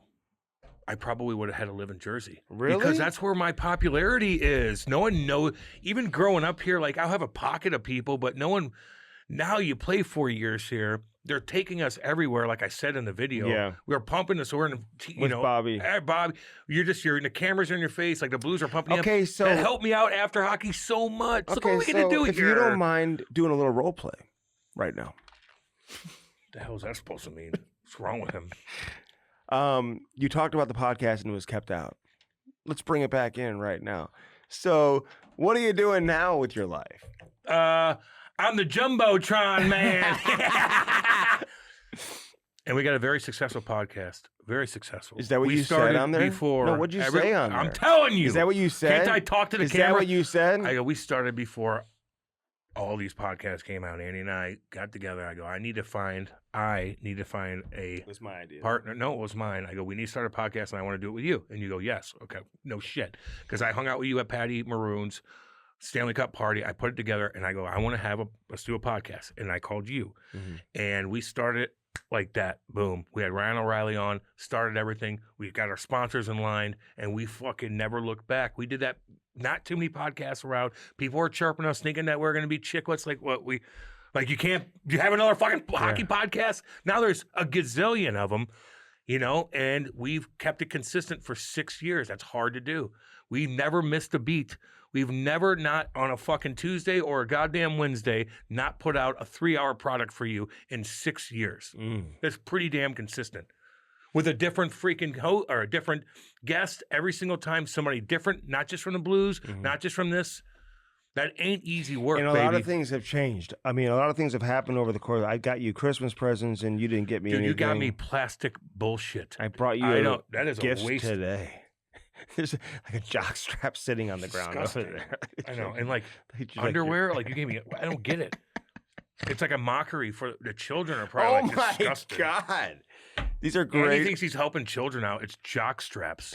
Why would you give them that? It's odd I don't behavior. give these to children. you did. No, I didn't. That's the fucking combo present package that you're going to give to children. I would never give that to children. And the children are going to be like, it's for they're- adults. the It's for like, children it's are for gonna white be- elephant parties. The children are going to be disappointed. What are They're you going to be talking about? disappointed if you gave them those stupid ass gifts. Stupid. God. You ready? How are your dogs doing? Dang good. Gotta get their nails cut though. It sucks. Oh my God. You don't do it yourself? We can't. They will not let us. They will not let us. I gotta cut their gosh dang nails. But they're doing really good. Are they still going to the bathroom in the house and stuff Oh, like that? God, no. I think last time I was at your house, there was like smelled No. really bad or something. There was What some- are you? Andy didn't know how to chirp. I'm kidding, but your cat was doing that. Boo Boo. She was shitting everywhere in my fucking house. Did you bring up Boo Boo in the feature? Yeah, that's enough. Yeah. You did? You You don't even know. Man, I don't remember. Don't Dude, make it up. Dude, I did 2 different. They had me down to Eureka High School, and then we did an hour and a half at Enterprise Center. You did? Yeah. None of that made it in. No. They did a good job, man. Yeah, they did. They did a good job. Yeah. With that. They made me look good. They did a good I was job. worried about my hair too, because my hair is so. Did you not wear a god-awful. hat? Uh-uh. Oh God. Andy. Maddie. Andy I thinks. mean, I didn't mean it that way. I was worried that my hair was going to look bad, and the way they filmed it, it didn't look as bad as I thought it was. So thank Okay, God. fine. I know. I'm like It looked good in Eureka High School. I don't know why you did it there though. It's not like Why? you didn't graduate from there. No, sorry, I got drafted to the OHL. I saw your wrestling picture in your Hey, in your singlet. 171. That was my freshman year. I should have wrestled. That's 171. I would have been at 105. You'd be wrestling first graders, dude. You'd be 175. You'd be 60 pounds. Do you They think don't have that Do you weight think I class. could take you down if I needed to? No, Oh, I think I could. For like $10,000, I would do it. I could do it. you couldn't, dude. You wouldn't. Do you know that guy on Instagram where wouldn't- they offer you like so what? I brought that up to you, and you steal it. No, I didn't. Yes, you do. Where he goes around, he fights Yeah. everybody, whoever, and he fights different people from different countries. Mm-hmm. And those guys some of them are pretty tough. Mhm. You couldn't take me down, dude. Okay, so listen to this, dude. Like 90% of dogs' immune system lives in the gut. Did you know that? Mm-hmm. Yeah. You did know that? Yep. That's like they deal with a lot of allergies, dude. Like you see your dog's like doggy does, yeah. scratching. She's and light skinned. They get red skin, the Yep. rashes, the red spots, the infections. That's the ear Lulu infections, Badoo. itchy I ears. like you, Lulu. Those She are gets all itchy allergies, stuff, man. yeah. And the allergies that they flare up when the bacteria take over the gut, because 90% of the dog's immune system lives in the gut. So you got to make sure you're giving them good food, good like chews and stuff like that. That they, good little treats and We stuff. do. Damn right. My kids are always giving the kids. Don't dogs overdo it. treats and Don't stuff. overdo I know. it. When they go Do potty, you give your dogs food? What? Do you give them like human food? Certain things. Like what? Not avocado. Cheese? Not no. Chicken? No, only eggs. Steak? I'll give them a piece of steak here and there. Will you? Eggs, steak, a piece of meat. All right, here's the solution. Better Wild Allergy Relief Soft Chews, a supplement designed to support your dog's pet allergy defense system by strengthening their digestion. Damn right. Damn right. I'm telling you. Yeah, I know. And I okay. know. All right, so Better Wild. First and only chews with Ancestral Advantage Wolf probiotics derived from your dog's mighty ancestor, the wolf. Yep. Damn, Yep. dude. That's pretty intense. Yeah. So these Hey, supplement my chews dogs love these, by the way. include 4 ingredients. Mine does too. Blaze has been all over them. And Blaze, I saw Sammy the other day actually too. Sammy Blay was in the house playing for Montreal, almost scored right on the doorstep. Just wasn't able to get it past Jordan Bennington. But it was great seeing him and Robbie Fabry every TV timeout just making eye contact and laughing at one another. What do you think they're thinking when they see each other? Laughing. Just laughing, huh? Laughing. Thinking of good memories. So check out Better Wild and do it today. It really is amazing. Dog chews, they got dog treats, everything. Check it out. Better Wild. Offering listeners up to 40% off your order at betterwild.com. So check out their website, betterwild.com/cam. CAM, baby. I wanted them to kind of like give you one because I keep having a lot of promo codes that are strict. So betterwild.com/cam, 40% off your order, betterwild.com/cam. Check it out and let us know what you think of Better Wild. My dogs love it. They do. Willow and Lulu. All right. Cam and Strick Podcast is brought to you by Stiefel, baby. Stiefel. You got to love Make that. your life better. Listen, Protect your money. I will say that we are having John Vanbiesbrouck on the show. And, of course, he's like an executive with USA Hockey, just coming off of the World Juniors. We didn't really get him on to talk about the World Juniors. It was more about the Olympics. So maybe we'll touch on the World Juniors a little bit because it was on American soil and they didn't win. But One pack. we'll talk some Olympics and get people pumped up for the upcoming Olympics. And Cam can tell Beezer that you don't think USA is going to. I just said either one of them or one of the big giants are going to go down. One of them. The I just have a Giants. feeling. It's in Italy. I just have a bad feeling about Okay. it. I don't know why. That's fair, man. That's fair. I wish you Sucks. didn't feel that way. No shit. But I understand why we you got do. to take the next step. USA. Firstform.com/Cam and Strick. Use our promo code and use it today. This is the worst Monday of the year, by the way.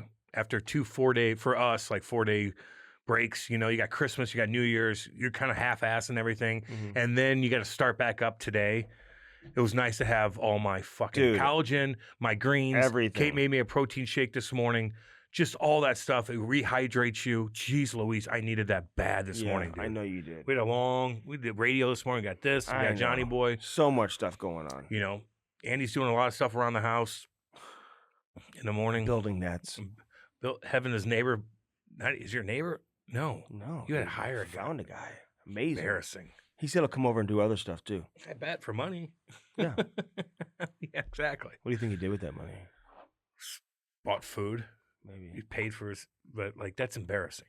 Why? Get your neighbor to help you. My You want to neighbor- hire a guy to put a fucking net together? That's embarrassing. You wouldn't pay What are you your talking neighbor to about? help you? Hell no. He's going to come do it, and I'm going to help him with something. Fine. No, you won't. He's like, Will, What are you helping him with? what do you need? What do you need? What do you want? They don't even I'll ask save your you. fucking dog again.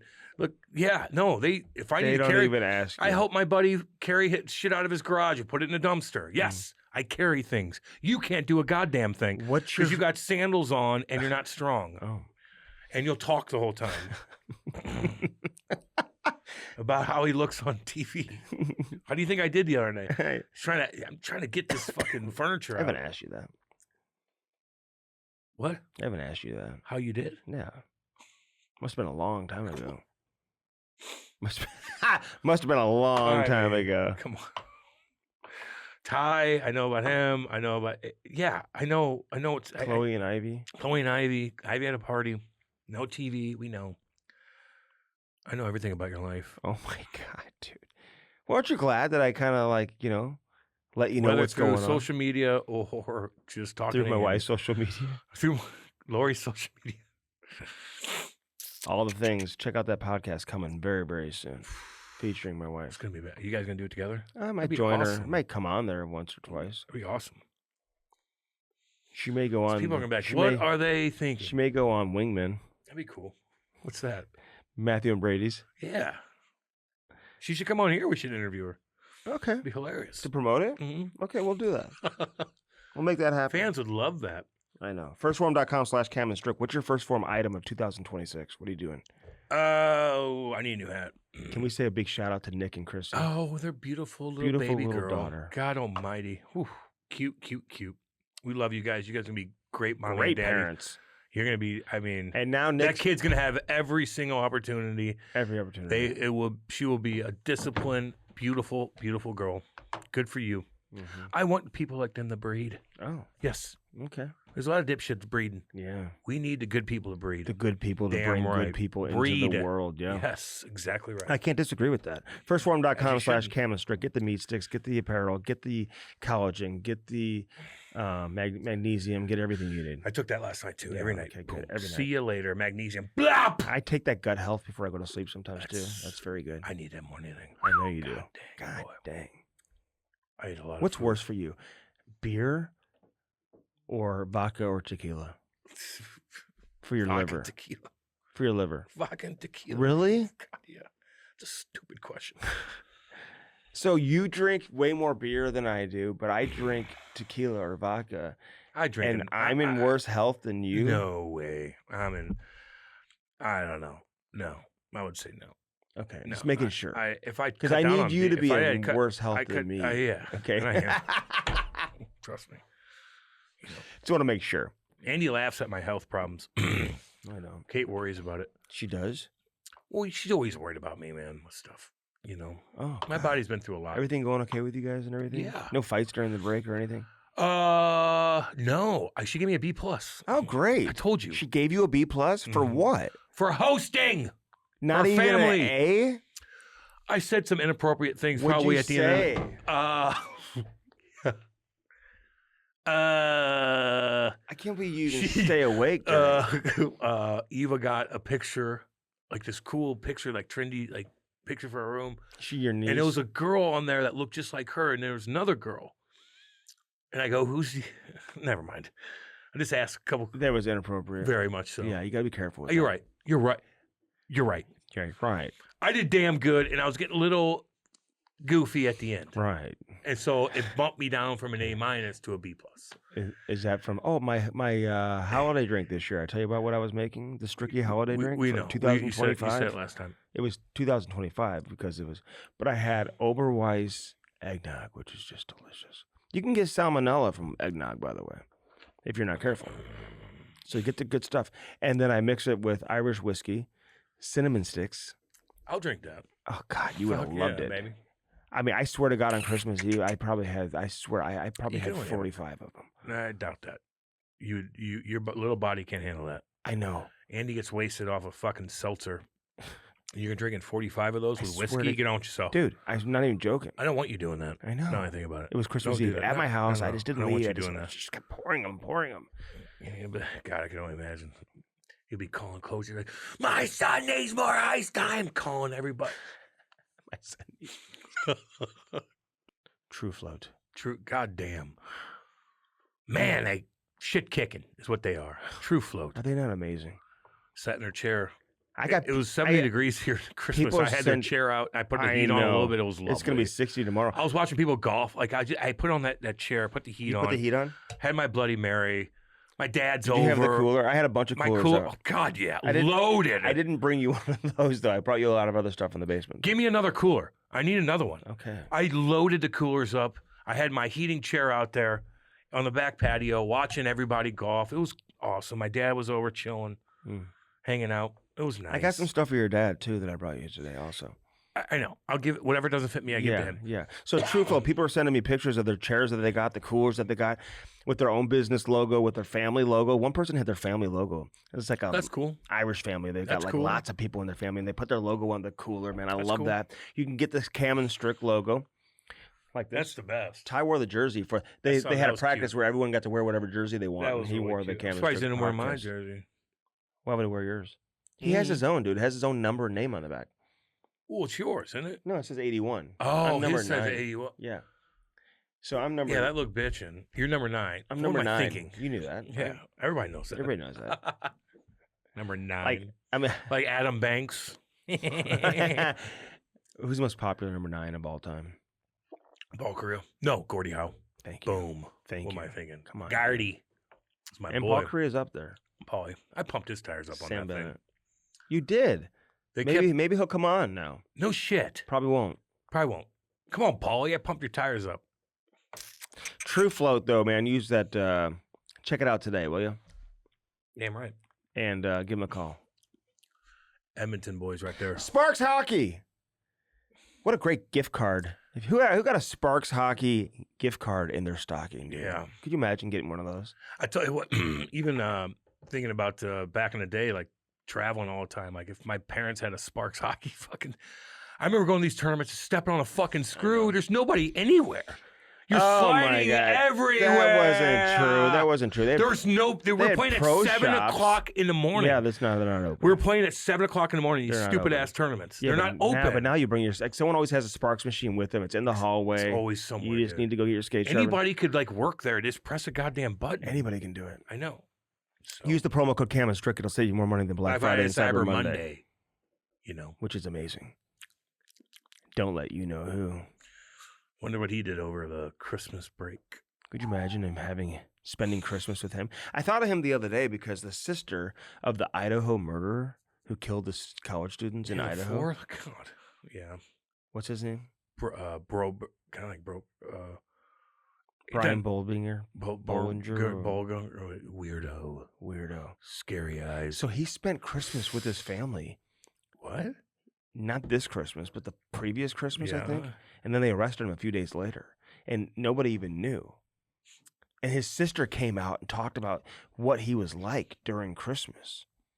We had no idea. And it made me think I of would look Seth, through dude. your fucking soul and know. Really? You would know? Fuck. How would you know? I could look in your eyes and know. No, you don't know. Get that. out of you here. You can't do that. Yes, God. Him? Look at him. I don't think you could do that. I had no idea. Hey, animal bones. Okay. Fine. Get out of here. Look at his journal. Stalking people. So Seth, sparkshockey.com. Don't go to Seth. Check it out, baby. Get your own Sparks and do it today. Blue Note Roofing, 314-920-5713. David Novak, Love the you, one and Davey only. boy. Love you, Davey boy. What's up, Blue homie? Note Roofing. Get that free estimate and get it today. Gutters, soffit, fascia, I need new fascia. siding, Mhm. whatever it is you're looking for. Blue Note Roofing. Call David Novak. Let him take great care of you here in 2026. The weather's perfect, man. You know he's working right now. Yeah, I'm right. David Novak, 314-920-5713. All right, Beezer, John Vanbiesbrouck. Check it out, baby. Legendary, USA, let's former go. Vezina Trophy winner, 2-time Stanley Cup finalist. Didn't win the big one, but he's a big part of USA Hockey now, and he joins us on the Cam and Strick Podcast. The Cam and Strick Podcast is brought to you by First Form, baby. Use our link and do it today. www.firstform.com/Cam and Strick. Get jacked now. They are the real deal. Get that protein, check out the apparel, eat those bars, and drink those energy drinks. Firstform.com/Cam and Strick. Yeah. Now on to the interview. Listen, appreciate you doing this because I know Yeah. it's a busy time, Yeah. you know? Yeah. How was Minnesota? Did you enjoy it up there? You feel like they did a good job hosting it? Were you happy with the crowds? Like all of that? Like, what would you do differently? Like, give me your takeaway from Minnesota hosting. Yeah, Minnesota was very good. I mean, player experience is what I kind of focus on the most. You know, it's a player-centric place with 2 big buildings. As far as, you know, tickets and fans and excitement, that is something that was, you know, built over a couple of years after we, you know, named it that they were going to host. But the Minnesota people, the sports and entertainment group, they went out of their way to make it festive. I thought they did a great job with trying to create atmosphere. However, you know, when you actually get into the tournament, it takes on a different look and feel. And for us, you know, I don't know if we captured the vibe. Obviously, we lost in a crazy finish, but I thought all in all we did a great job and held serve from a hockey standpoint. What were your expectations, though? Like, you win the gold medal the last couple of years. I mean, Free bird. I mean, no one's really going to go in there and just, win 3 years in a row. Canada, did it several years ago. They won 5 gold medals in a row. But, I mean, USA Hockey's come so far. So what are the takeaways? I mean, like, when Canada loses, they got to, like, reinvent the entire game. They got to have symposiums. They got to, like, really figure out what the deal is. But for you guys, can you just say, hey, listen, we lost the game in overtime. Let's turn the page and just regroup and come back next year and try to win it again? Yeah. Well, we certainly don't need a summit to figure things out. Cam and I want to be on the committee, on the panel, okay? Okay. You're locked then. Be careful what you ask for. Yeah. I'd say that, it's simple. We knew going in we had to hit on all cylinders to play in all the games, which is really our goal. Talking about winning gold medals, I mean, you lose sight of the process then.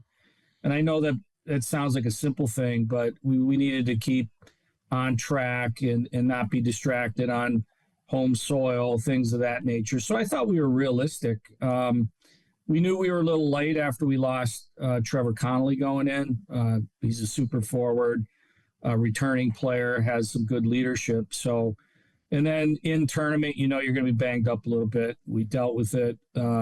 Cole Hudson going down and was able to come back, which was great. Losing Max Plant in the tournament really affected us. So, 3 players on a roster of 25 and the dynamics that they bring forward, that's the in-tournament stuff. But I thought we were realistic going in that if we could compete for a medal and really be there in the end, I thought that was realistic. And, unfortunately, that didn't happen. It's a one-shot game, which we play all the time with the Finns. So, we live to fight another day. What's the difference between, in the last, decade, with the skill set with these young kids that you notice?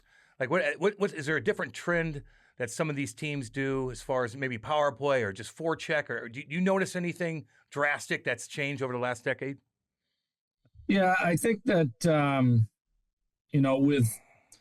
I'm going to sound old right now, Cam, and that good. Is with video coaching being the number one element.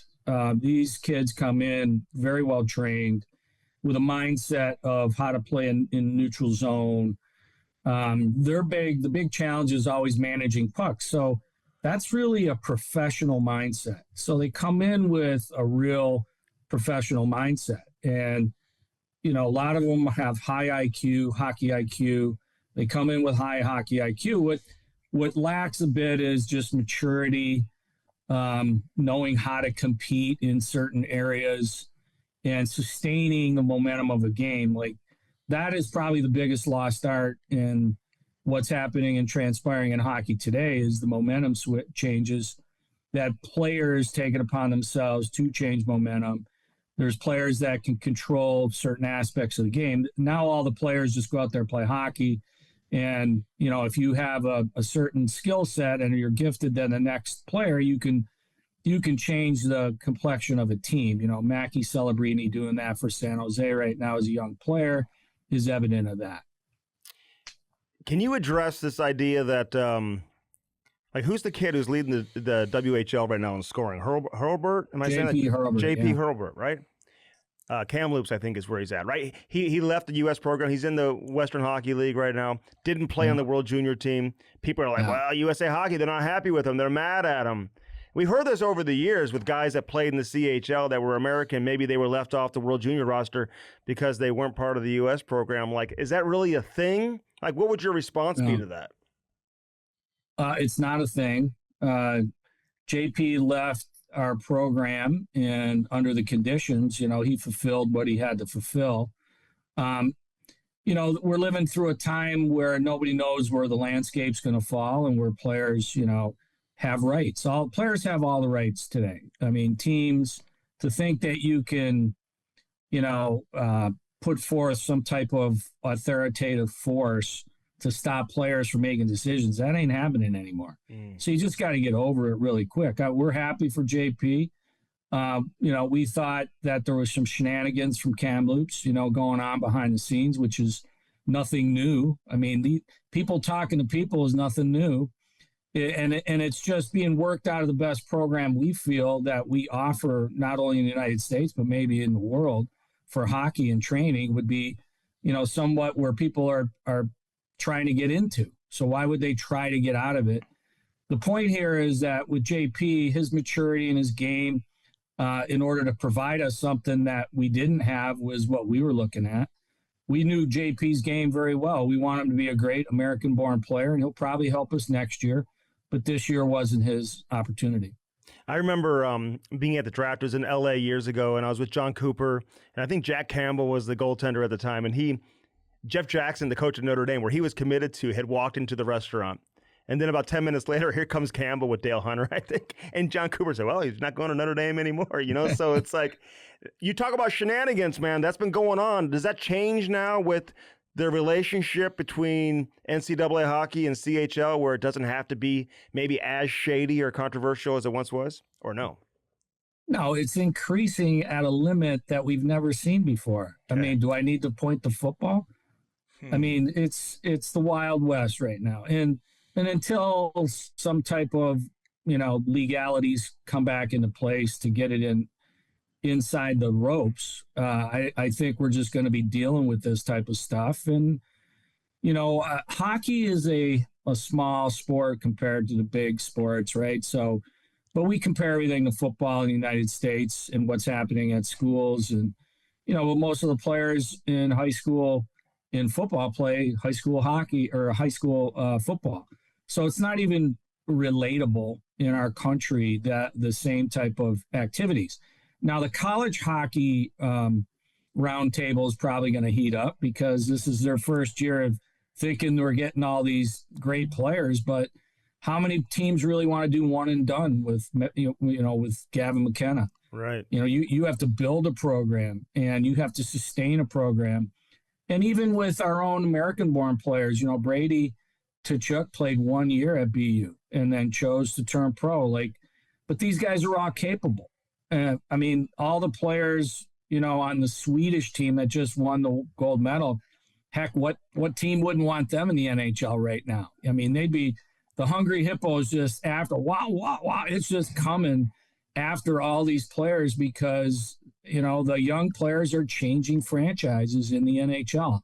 And the quicker you get them signed, the better you're doing your job. Well, we've seen this in basketball too, right? I mean, several years ago, going back, Coach K would get all these kids McDonald's All-Americans, which are the equivalent of what you're bringing to the U.S. program, right?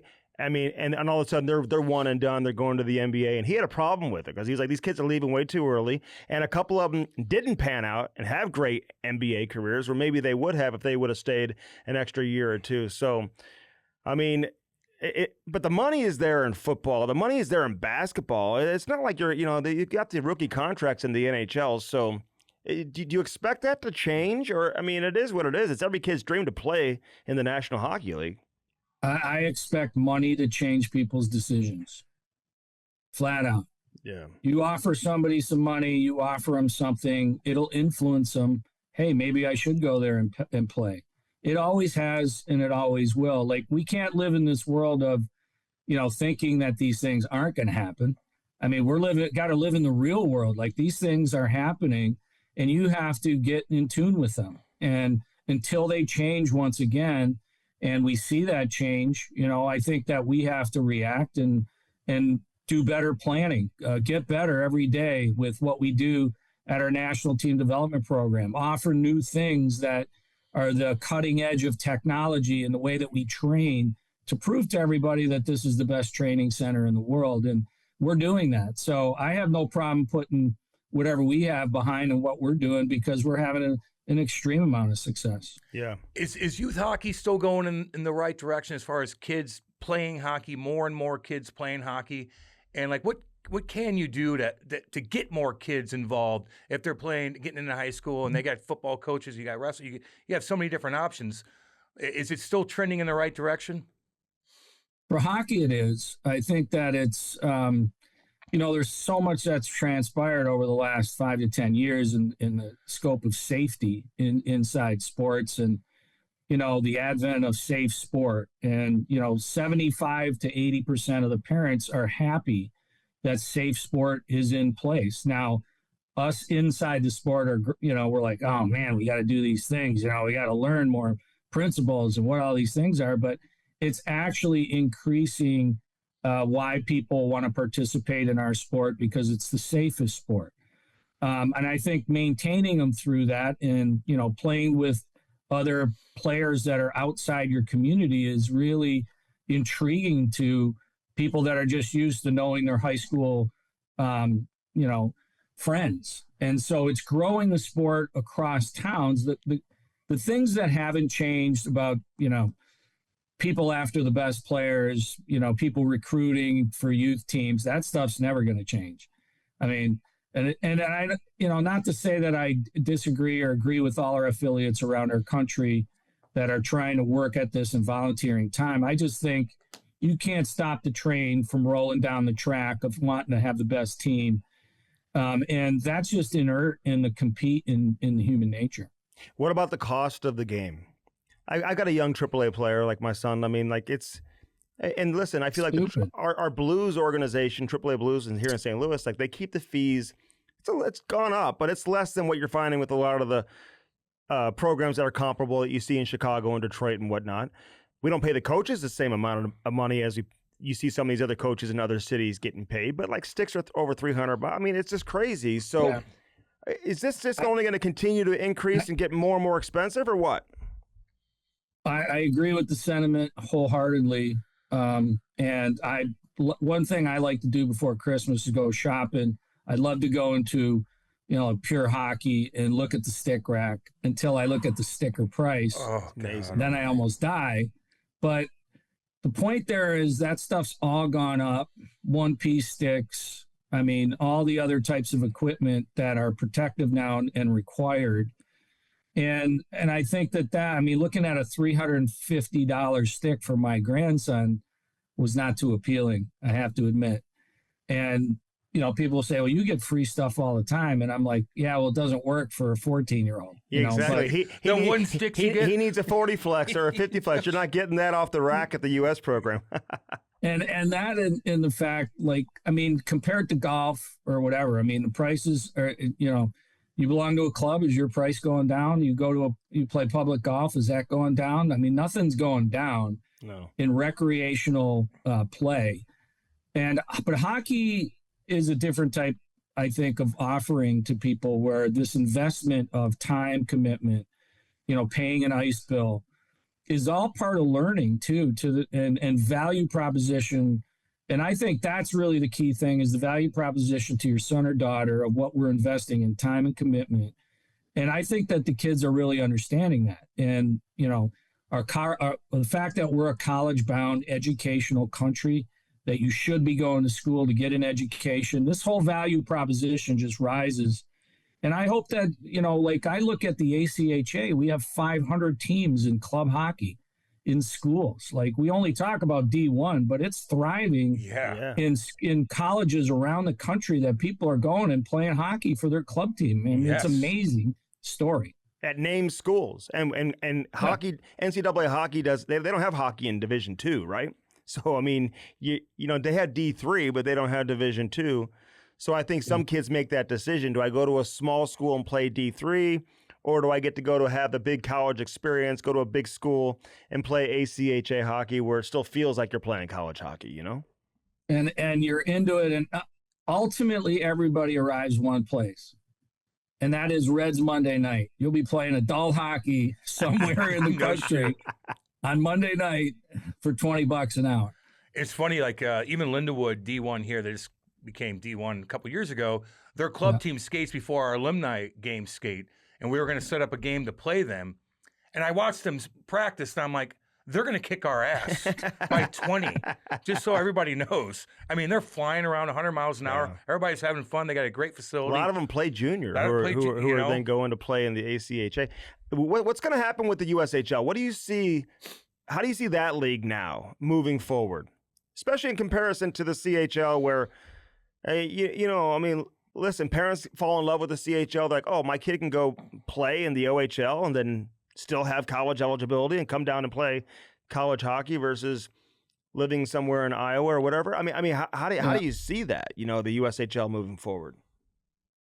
Well, I think today it's in a good place. I mean, it's challenged for sure by the CHL, but the CHL has its own challenges, right? I mean, nobody wants to talk about that, like losing the 19-year-old player when they're in their prime. I mean, everybody in Canada knows the names on the back of the jerseys. In the United States, they don't. Mm-hmm. And so what we're faced with and what we're, trying to work on together with the USHL is what's the growth model look like, because we need more teams at the highest level in our country, and our numbers support that. We had 215 players transfer to major junior teams. It's at an all-time high. Do they need to transfer out of our country to play the highest level of hockey? Well, with 16 teams right now, some feel like they do. So our offering has to get better. The USHL needs to expand, and we need to get to the marketplaces and just compete in our own country in marketplaces that make sense. But it's an entrepreneurial, board-driven league.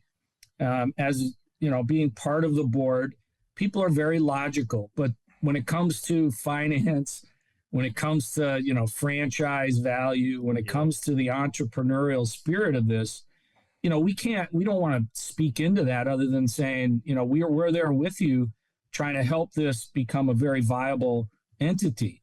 But if you don't have passion and you're just in it to do, some type of equity play, don't invest in a USHL team. No. Like, it's one of the worst investments. But from a passion commitment to the game, and there's been so many great owners that have been so passionate, so commitment, that have grown the game in the United States, then invest in it and be part of our, success story. Yeah, I'm with you, man. I'm with you. And I've tried to steer some people who want to invest, and they're like, well, I'd rather have an American League team. I'm like, you're not making any money in the American League either. So, No. but you're right. So marketplace is important, right? And because you look at the location right now of USHL teams. I mean, sure, Chicago's got a team.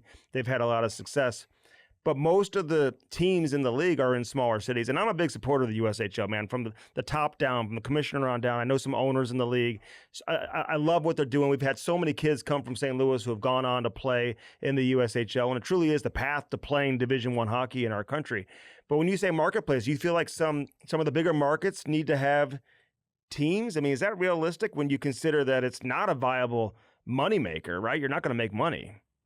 Well, I'm saying it from the standpoint that if you look at a place like Chicago, and now the Chicago Blackhawks own the Chicago Steel. Yeah. I've seen the iterations of their growth and development, and they're in it for development. They're in it to create fandom. They're in it to support youth hockey. They're in it for all the right reasons that only supports the Chicago Blackhawks. Mm-hmm. I mean, that makes good sense. And that's a business model that the Chicago Blackhawks are, investing in.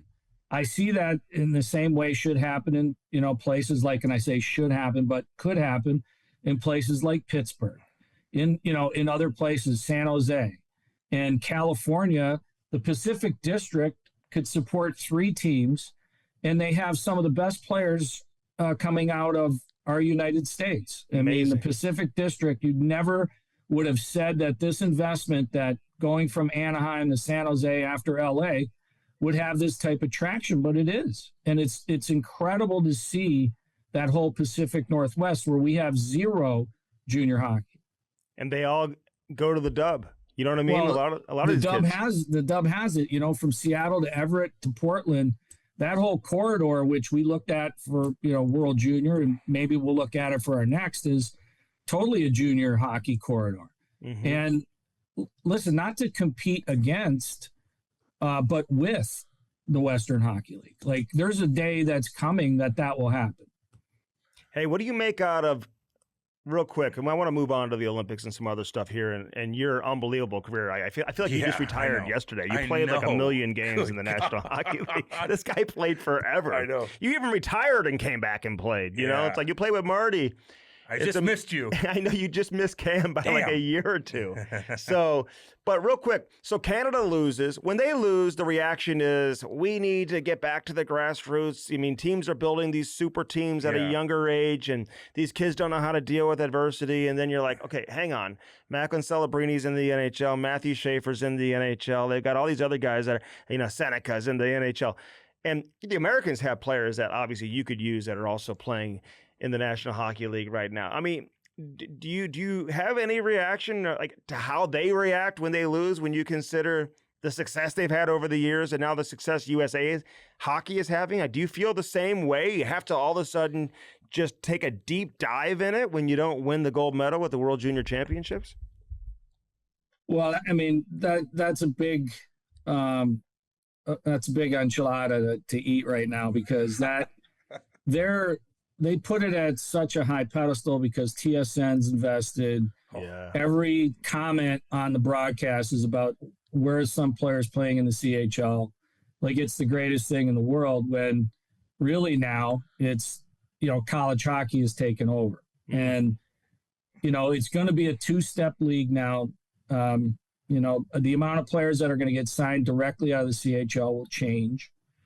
They're going to keep players, knowing that you want a player at 23 years old coming into the NHL. I mean, college hockey is the place to go in order to sustain that. The American Hockey League is another force that, quite frankly, is probably a tougher league to play in than the NHL. And with that being said, how many 19-year-olds do you really want in that league? Only the best ones if you can play there. So, collective bargaining coming up, first-round picks probably having the ability to go and be signed and playing in the NHL without a mechanism of burning a year. Mm-hmm. But I think the priority is going to, and the quantity of players are going to go play college hockey. You're seeing it with Gavin McKenna, who is probably the poster boy for the breakout of this, right? Going to Penn State, and everybody's saying he's having really not that great of a year, but he actually is, and he's a world-class player. But it just shows you how hard college hockey is, and then to play in the NHL, this is the biggest factor of like how hard it is. What Matthew Schaefer's doing on the island is like no short of amazing. Incredible. And he could have been on this World Junior team. Yeah. And, there's other guys, Seneca and Anaheim. I mean, guys are stepping in, but they're few, and they got to be in the select position playing for the select team that needs them at that select time. Otherwise, it's 23-year-olds, boy. 23-year-olds. Like, that's who we want. Otherwise, our coaches are going to lose jobs. The GMs are all going to be fired. Everybody's going to look stupid. But when it comes to Canada, they just put it on a level that they have to talk about it like it's page 6 on the New York Post. Like that's the level of celebrity that happens in that country is on a scale that, quite frankly, I'm happy that we don't have in our country and have to manage putting Jack back in the box every time you lose. Would you like to see college hockey increase their schedule and play more games, or do you like the schedule? They're gonna, because of the revenues and expenses. Mm-hmm. They need 4 more games in order to meet that and maintain 60 teams. But they're made up of conferences, and all the conferences are different. We all know who's at the top and who's in the middle and who's at the bottom. They're going to have to do something about their system of maintaining players. They're going to have to plug into the system, honor contracts, and manage 26-man rosters. Otherwise, every guy you sit out is going to go into the portal and you're going to lose them. So they're at a point too, and an inflection point where they got to plug into a system in order to maintain these players for 3 years. How far out are you looking at your development program in terms of birth year and whatever? I mean, you got the select festivals in the summertime. Is that where you're finding these guys? I mean, are you really starting to go look at 14-year-olds and 13-year-olds and starting to think ahead and plan ahead years down the road? Well, so it's really a 4-year plan. So we're 2 years ahead of when they come in. So this year is 2010s, believe it or not. I say that and it just, I know it's crazy. Come on, seriously? Mm-hmm. And we're 2 years out before that, making a chart. And, we do, it's underage scouting basically, but you're starting to see trends of where players are coming from that have the best programs. How much are you doing? I mean, I know like Rod Braceville and these guys are all like in charge of a lot of that type of stuff. Are you going out and watching kids, John? And like, No. how'd you get involved with this? I mean, obviously you were a player with USA Hockey and whatnot, but how'd this become attracted to you that you wanted to kind of dive as deep as you are right now in USA Hockey? Well, I think it was about, I got back into junior hockey after my career was done. And then it was probably too much too soon.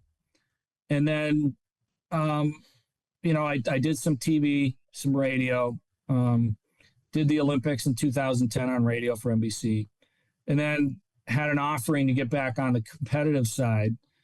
But the real trigger to me was I started volunteering for USA Hockey, getting on some boards and understanding. I didn't, you think you really know until you get into a room with a bunch of volunteers, and then you really have to go, wait a second, they don't know what you know, and you have to describe it to them. So how would you do that? And I thought, you can't just say, hey, I played 20 years in National Hockey League, you should just listen to me, shut up. You have to be a listener, and you have to understand and get yourself educated with what young hockey players are facing, what we're dealing with, and how the system works. And if you want to make change, then bring up, a piece of legislation that might make sense to people, bring up a rule.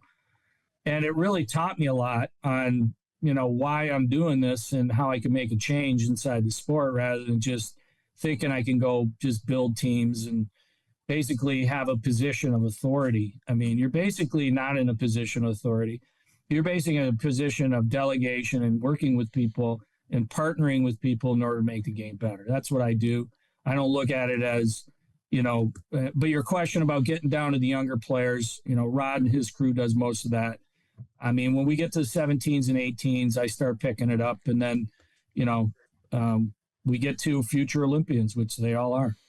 We have a ton of parents that listen, hockey parents that listen to this podcast. Like when a kid's 9 to 12 and he's good and he's playing on a select team, like what are mistakes parents make at that age with kids that are successful at that age?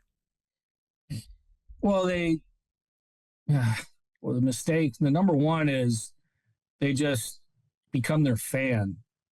They become a fan of their kid, and they just think that he's the greatest, and that, they only see in a microcosm him, and they don't see, the other really good players or have any comparable. And they become a fan to the point where they're fanatical about what he does and how great he has become.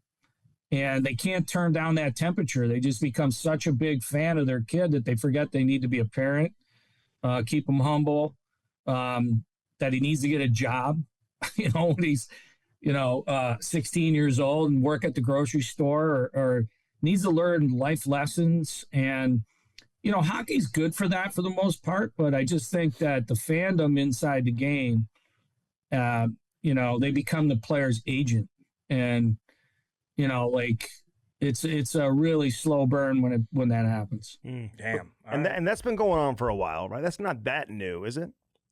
No, listen, I mean, I don't want to get into the whole theory of it, but I think, when you're in such a game where you have such a good investment that I mentioned before, that you want that investment to pan out.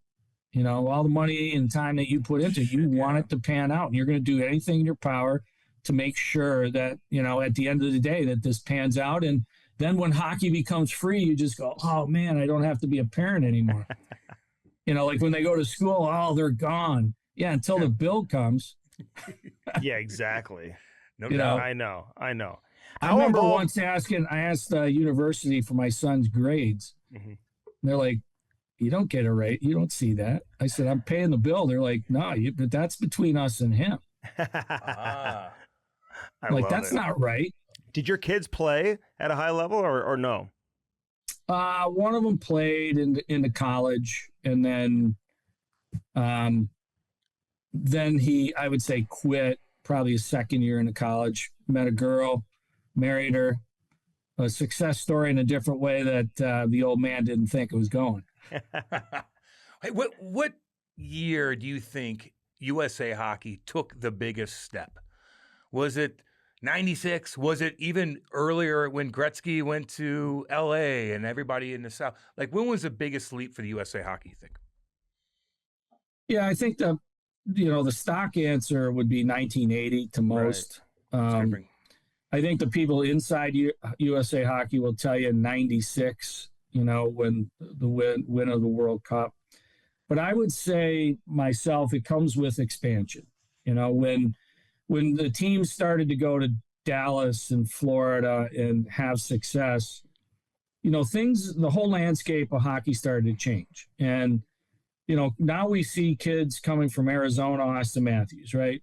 You see kids coming from all over the place, Dallas, Florida, and they all have a chance. Before it was, oh, you're from California. You must be some surfer dude. You have no idea how to play. And now these surfer dudes know how to surf real well, and they're some of our top players. And there's no more reluctance to the biases of where you come from. Like, you got to be from Minnesota, Massachusetts or Michigan, the big M's. You can come, and I would say that the NHL really enhanced it in the United States by going to some of the tropical places and some of the faraway places. And listen, all the growth that we've talked about, from junior hockey to NHL hockey, all of the expansion is in the United States. That's where the CHL is coming after us to have more permission for teams in our country. Where do they want to go? Where do they want to go? They want to bring teams where? Well, they want to bring teams to like Maine and Northern Mass.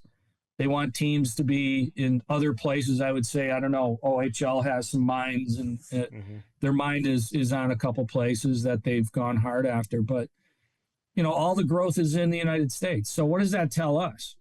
That expansion worked. We have so many markets in the United States that are just ready to blossom, to become part of our eco structure.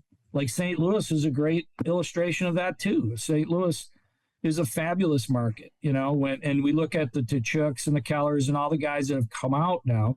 We need another stream of those types of players that come out of St. Louis, like Shane Van Sage, who played on our World Junior team just recently at Michigan State. Like, he's a byproduct of St. Louis good hockey. I mean, that's what we have all around the country. It's just nobody really tells the stories like they do in Canada. Like, this kid's from, Prince George.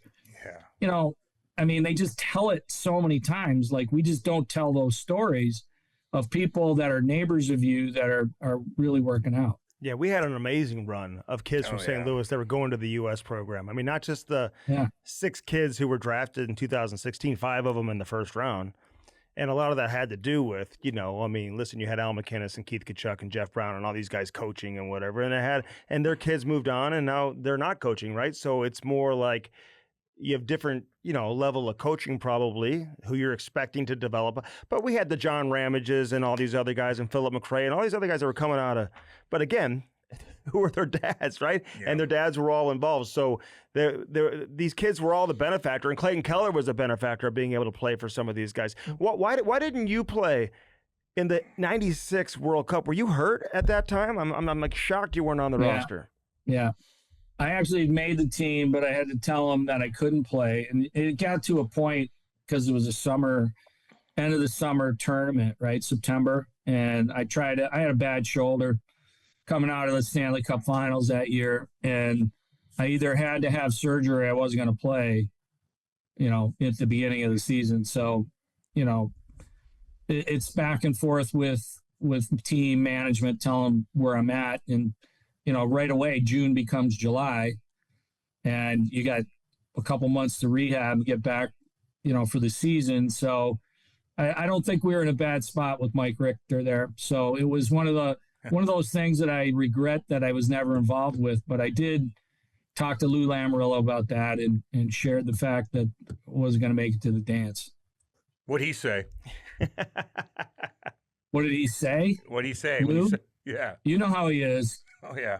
You know how he is. Yeah. Okay. All right, we'll get him next time. You know, We've had him on here, We man. love We've had him. Mike Richter on He's- too. And We love you him. had such an unbelievable run with the Rangers. Yeah. How tough was that to leave and then see them win? Because it's not like Yep. you wanted to leave. I mean, you had, right? They were thinking ahead with the expansion. And listen, I've seen it even here in St. Louis. I mean, the Blues moved on from players in the expansion draft that they would never have let go, that were a big part of the team. So you're losing good players. Can't keep everybody. How tough was it to see the Rangers win after all the years you invested there? well, the toughest part is when you're really close on a good team, and when you're on so many bad ones, you just want to be on a good one. Mm-hmm. And it matured when Messier came over. Obviously, we made the big splash, and it's not that different than Matthew Tkachuk going from Calgary to Florida and pushing him over the top. And we won the President's Trophy. We probably should have won the Cup the first year Mess was there. We had everything going, and then it was one incident where Adam Graves slashed Mario Lemieux and broke Mario's arm, but Gravy had a 52 goal year, and he probably meant more to us than Mario did to Pittsburgh. But we lost to them in a series, and they were a great team, and that's hockey, right? But when you move on to these decisions with expansion, and we recently have seen that and how good Vegas has become instantaneously, and Seattle has had a decent run. I mean, I know people are critical of them, but they've been a good franchise right from the get-go. It was one of those things where you welcome the opportunity, but you knew what you were leaving. And I just thought we were so close. And then seeing them winning, I mean, I was happy for the franchise. There was so many 1940 chants in that building that they're etched in your memory forever. But I was happy for the team and knowing the organization so well, being there 11 years. When you see what happened there, you were happy for everybody. But this is sports. This is the business of it. And if you don't know it, it's going to get to know you real fast. And so you just got to deal with it. So you were so young when you got your first win. I mean, the youngest goalie ever, right? I mean, to get your first NHL win. Like, why were you prepared and ready at a young age? And you look at these goalies now, like they got to mature, I feel like, for a while before they get set in an NHL net there. So what has to happen? Well, that's a good question. I mean, that happened over a set of circumstances where, JD got hurt. So you guys know John Davidson real well in St. Louis. I mean, he got hurt. Another goalie got hurt, and they were both kind of dependable guys. And then the system gets strained real quick.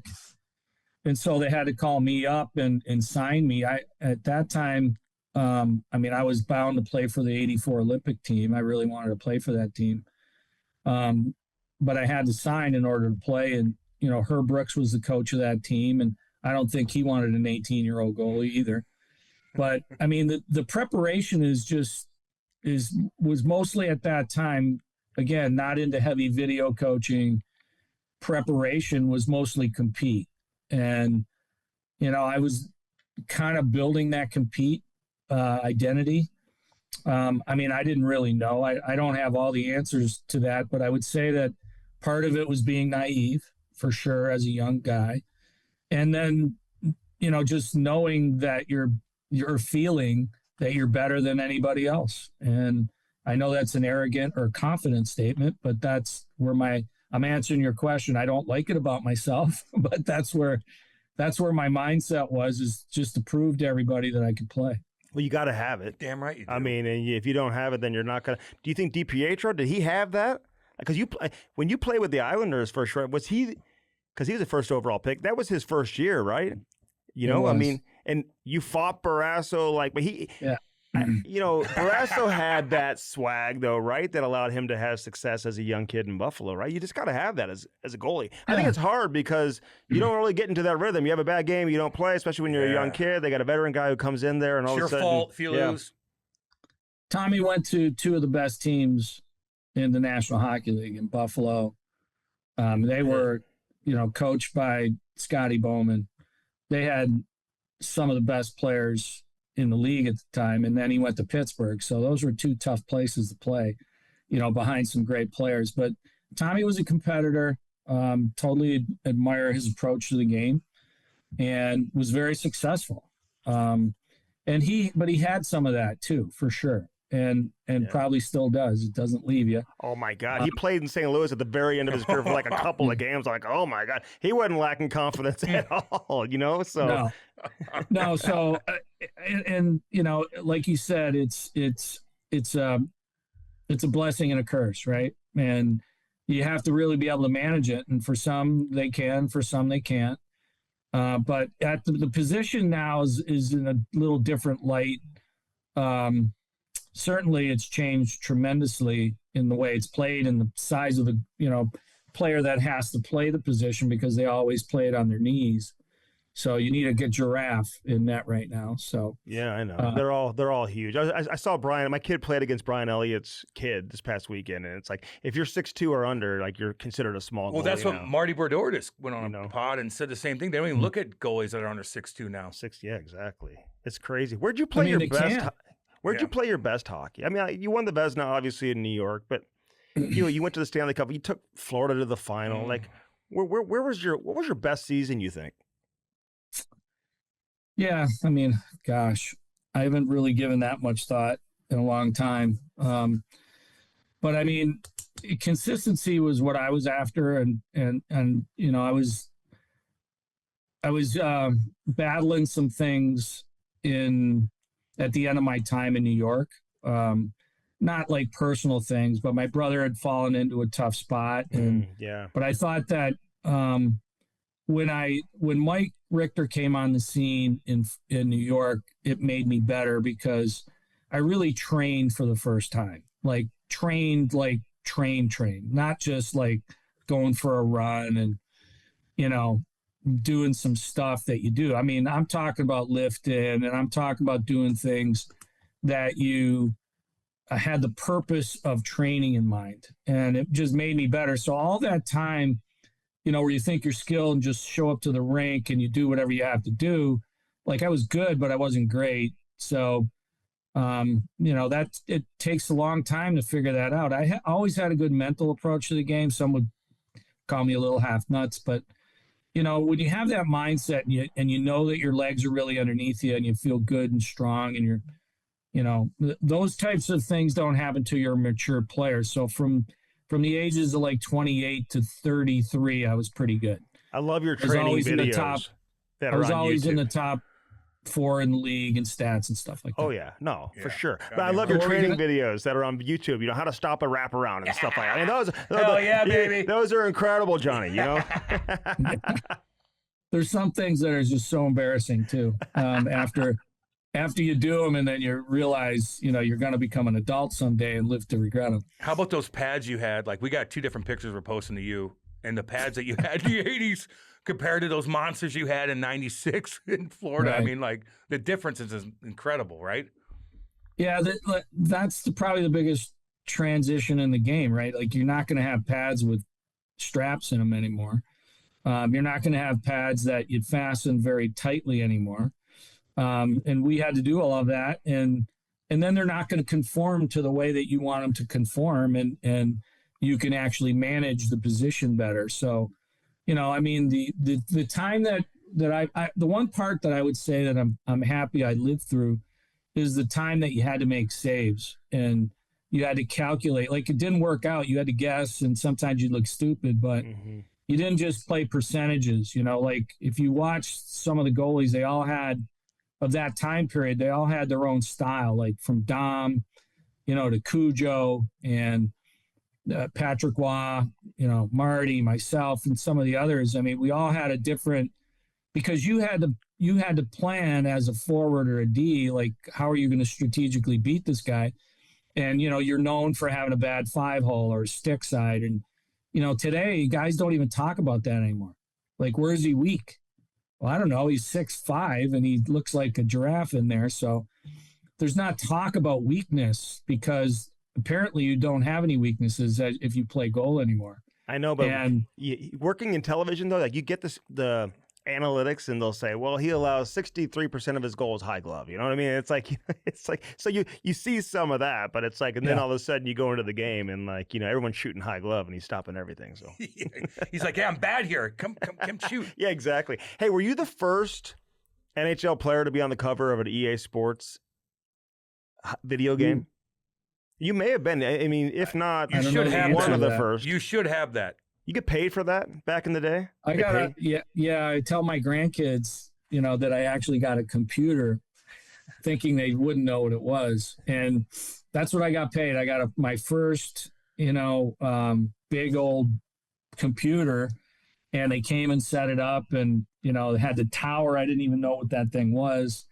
And the old towers where you'd put in a floppy disk, and you could actually play the video game on your computer, which was like state of the art.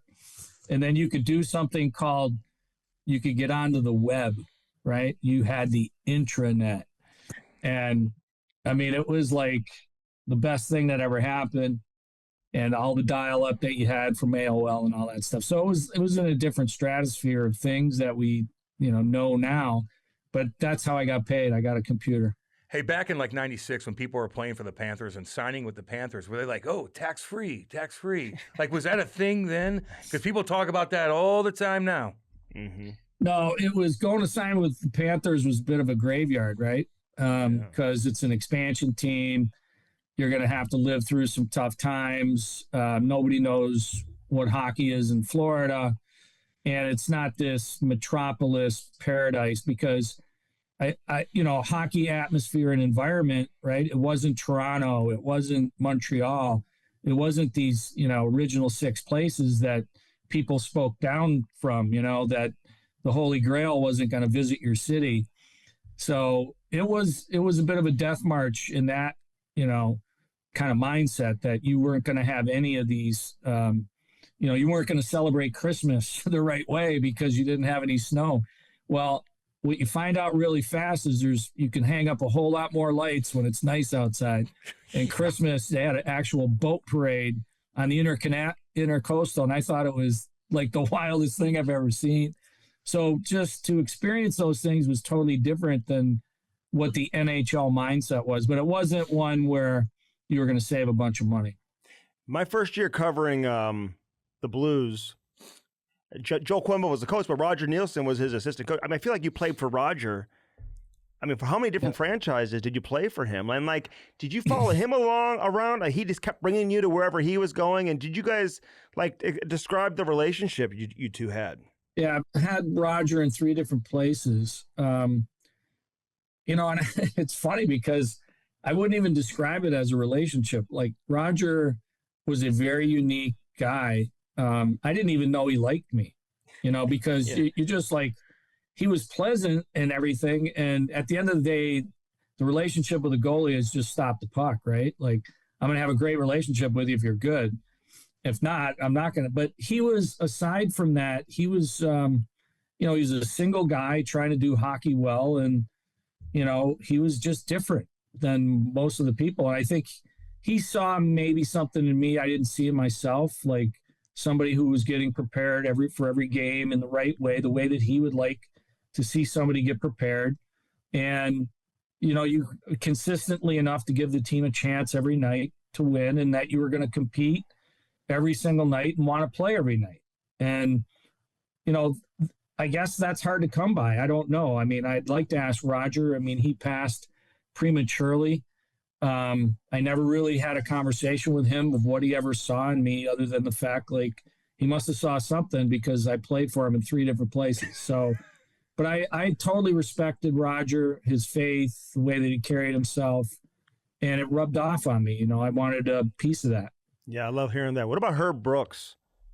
How is he as a coach? Is he exactly as how he's painted from a historical standpoint with USA Hockey? No, he's not exactly that way because, we see Herb and for his success with 1980, we just came from St. Paul and there's a big bronze statue outside of a restaurant owned by his brother named Herbie's. And it was kind of hard not to stand up and look at that thing and go, gosh, and Herb, I hope you're doing well, like he was immortalized, but people never looked at his failures, right? And how he handled them. And, he coached Team Italy, and he did some obscure things after coaching the Rangers and coaching teams that you never think that he would ever coach. So, I guess the moral of that story is he just wanted to coach at all costs. And sometimes he overstepped his own compete in order to sacrifice the things that he loved to do what he loved to do. So for me, Herb, was always going to be that pillar of strength and immortalized in our memory for being coach of the 80 team, but also as a guy, when I remember him as a coach of the Rangers, like he was very hard. And I remember the drills were going so fast one day that I was like, slow down. And he skated down to me. He goes, slow down. He goes, we're going to slow you down. You can go right off the ice and you can slow down in that dressing room over there and never come back. So we're good. Yeah. Okay. Keep it going. Sorry, keep it going, guys. Pepper me all you want. Yeah, pace is good. Hey, speaking of coaches, though, when was the first goalie coach that you ever had? Because we see guys like Davey Alexander with the Blues, who's just he's the goalie coach for Hockey Canada and the Olympics. Breaks everything down, has a big role. Like when did that start to be implemented in hockey? Did you ever have that? Yeah. So, but goalie coaches like the ones that you just described didn't exist. It's a total different. I know we're in a category of goalie coach, but they weren't goalie coaches. So the first one was Eddie Jockman, and Eddie, who just passed this year. Again, I was a fan of Eddie's, and I just looked up to him because he was one of my favorites growing up. That a guy not wearing a mask, stick handling the puck out to the blue line. I mean, kind of hard not to get that attention, and just But Eddie, when you got behind and we started talking about goaltending, it was all about handling the puck, and you can do this, and I didn't want to really do what he was saying because I wasn't him. I couldn't grab the puck off the boards and fake a guy out. Like, that wasn't going to be me. And I wanted to tell him at one point, Eddie, like, the game's happening a lot faster now, bud. There's somebody coming barreling down, and if I don't leave the puck for the defenseman in the exact spot, like, he's going to kill me, along with Dale Hunter, who's going to run me right through the glass. So he's done before, which he did, and knock you in the next week. So the things that happened in goalie coaching were friendships and encouragement, and they weren't really teaching and educating like they are now. Like, it was more just illustrations. And it's funny because, when I got to the island late, we had a guy named Mike Palmentier, and everybody remembers Mike from Toronto days, who used to eat popcorn, and he had a great mask, and he was all of like 5'7". He's skating out there with his goalie stick, looking to pass the puck. And I just skated by laughing at him, like, what are you doing? And he's like, well, I'm the goalie coach, and I gotta, I'm gonna show you a few things out here, Beezer. And I'm like, oh yeah, okay, let's go over there and you show me in there. And it just got to the point where we had a good laugh, but I mean, he had no idea what he was talking about. Wow, I love it. I remember Marty's goalie coach when I first got to the league. He'd say, "Hey, you did good day. Good job." hey, okay. The Olympic procedure. Like, how do you narrow in on Billy Guerin? Like, he's the guy. Like, I mean, how much discussion goes into that? We love Billy. Yep. And how involved are you in the selection process, or do you just leave it to Billy and his team, Bill Zito and the rest of the guys? Yeah, so we, Pat Kelleher and I and a couple other people that are on our board got together, and we talk about the plan 4 years out. We got it still is in a process of whether we didn't know the players were going or not. So it wasn't, I can say, at the beginning of the quad, but the last time through in Beijing, where I was the GM of the team or became the GM of the team, we went down this same parallel and had Billy at that time. And I don't know if everybody recalls, but it was December when they said we're not going.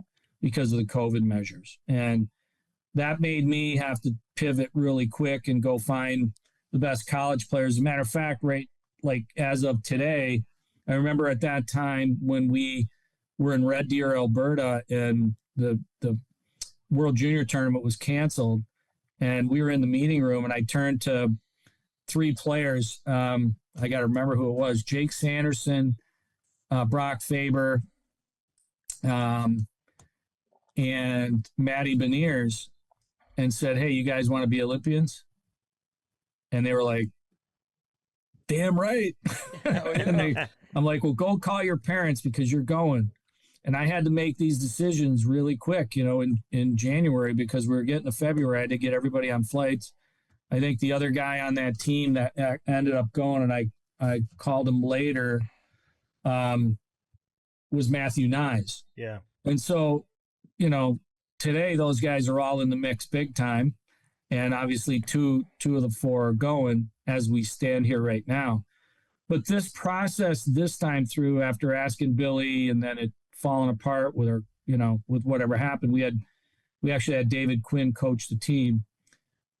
We got to it pretty quickly, and Billy, Billy's the best. He just is. He could have his own podcast, and I would watch it every day. Hell because yeah. We've had him on so many times. Yeah, I know.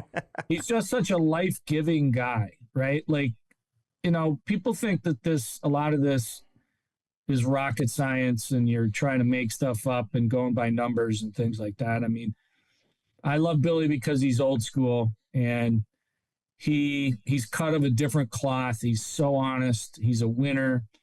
And I just think he's the right guy to lead this team. And I think he picked, the guys that he wanted to have with him to help select the team, knowing that it would be hard when we got to the end of the process and we had to call people who didn't make it. It's easy to call the players who did make it, but it's hard to manage those that don't. And we need them. We need them for world championships. We need them for next Olympics. We need them to keep the hope and dream alive, that it's maybe not their turn this time, but this is what the game's made up of, is these opportunities that you've been given. And for some, and I think this is the passion of the New Day player, that they want to play in the Olympics so bad that because they never have. And they'd fly their own plane there and land it on the Strip. That's how hungry they are to participate in this. And I believe you're going to see some of the best hockey. And I know 4 Nations was fantastic. We haven't seen anything yet. Yeah. What do you think is going to be the difference? Yeah. Because 4 Nations provided that NHL element, Yes. NHL buildings, they're fighting. Yeah. What do you think is going to make it better? Well, it's not just going to be 4 Nations. You're going to see some surprises. Germany's tough. They've got some fantastic players. Sweden. You're going to see Latvia. You're going to see them cling to every shift and do lockdown like you've never seen before. They're going to block every shot that you're going to see sacrifice from people, and you're going to go, oh my gosh, this is tough. Wow. You're going to see sacrifice of guys that from places you've never heard of that are just going to be given everything they got. And it's going to be so tough and so difficult. And then you're going to see the magic of the players that can execute at the highest level, execute plays that, you're just going to go, man, this is wonderful. And we've seen it. We're going to see toughness. We're going to see brawn. We're going to see fast. And it's the pinnacle of the sport for all of the Olympics, not just the Olympics. Hockey is the sport. It is what everybody wants to watch. You're damn right. And it doesn't matter whether it's summer or winter. Everybody wants to watch hockey. And that's what I love about it. And that we're, my role in it is simple, just trying to make the path straight for everybody, keep the buses rolling, making sure that we have everything coordinated and directed in the right way. So the selection process for Billy, he's done a great job. And our other GMs, we're very thankful, but this is a level of leadership, not really know-how, right? So I think that every player, we can pick 2 teams and do just fine. Yeah. So our depth has never been higher. our commitment has never been greater, and we expect to win. I love how Billy put it, where he said, "Hey, if it was just based on stats, then you don't even need a general manager. You don't need a coach. Put them all the best on there. Just get the guys with the most points and whatever, and then bring them." We've all over worked them. We've all worked them our own way.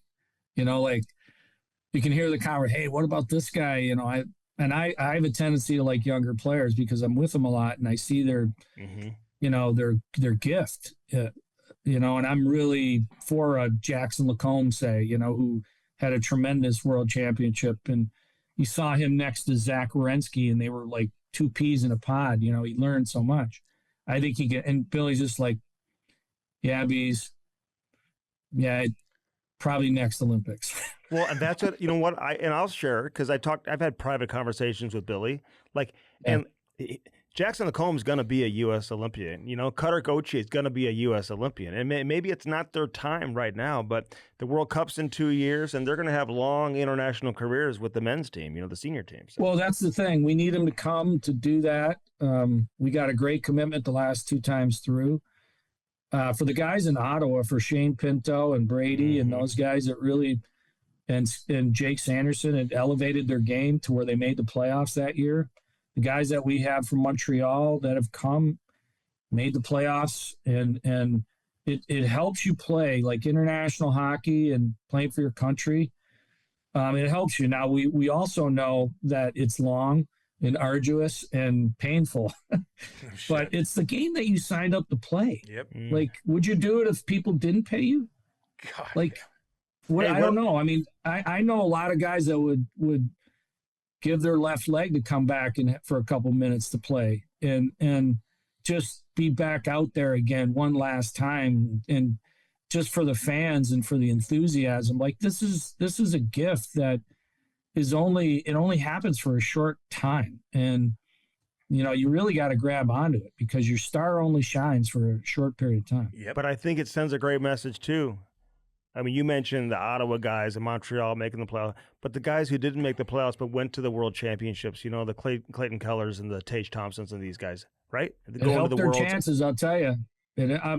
I'll tell you right now, that came up. I mean, Keller and Thompson, 2 of them, it helped their cause. And, how can it not?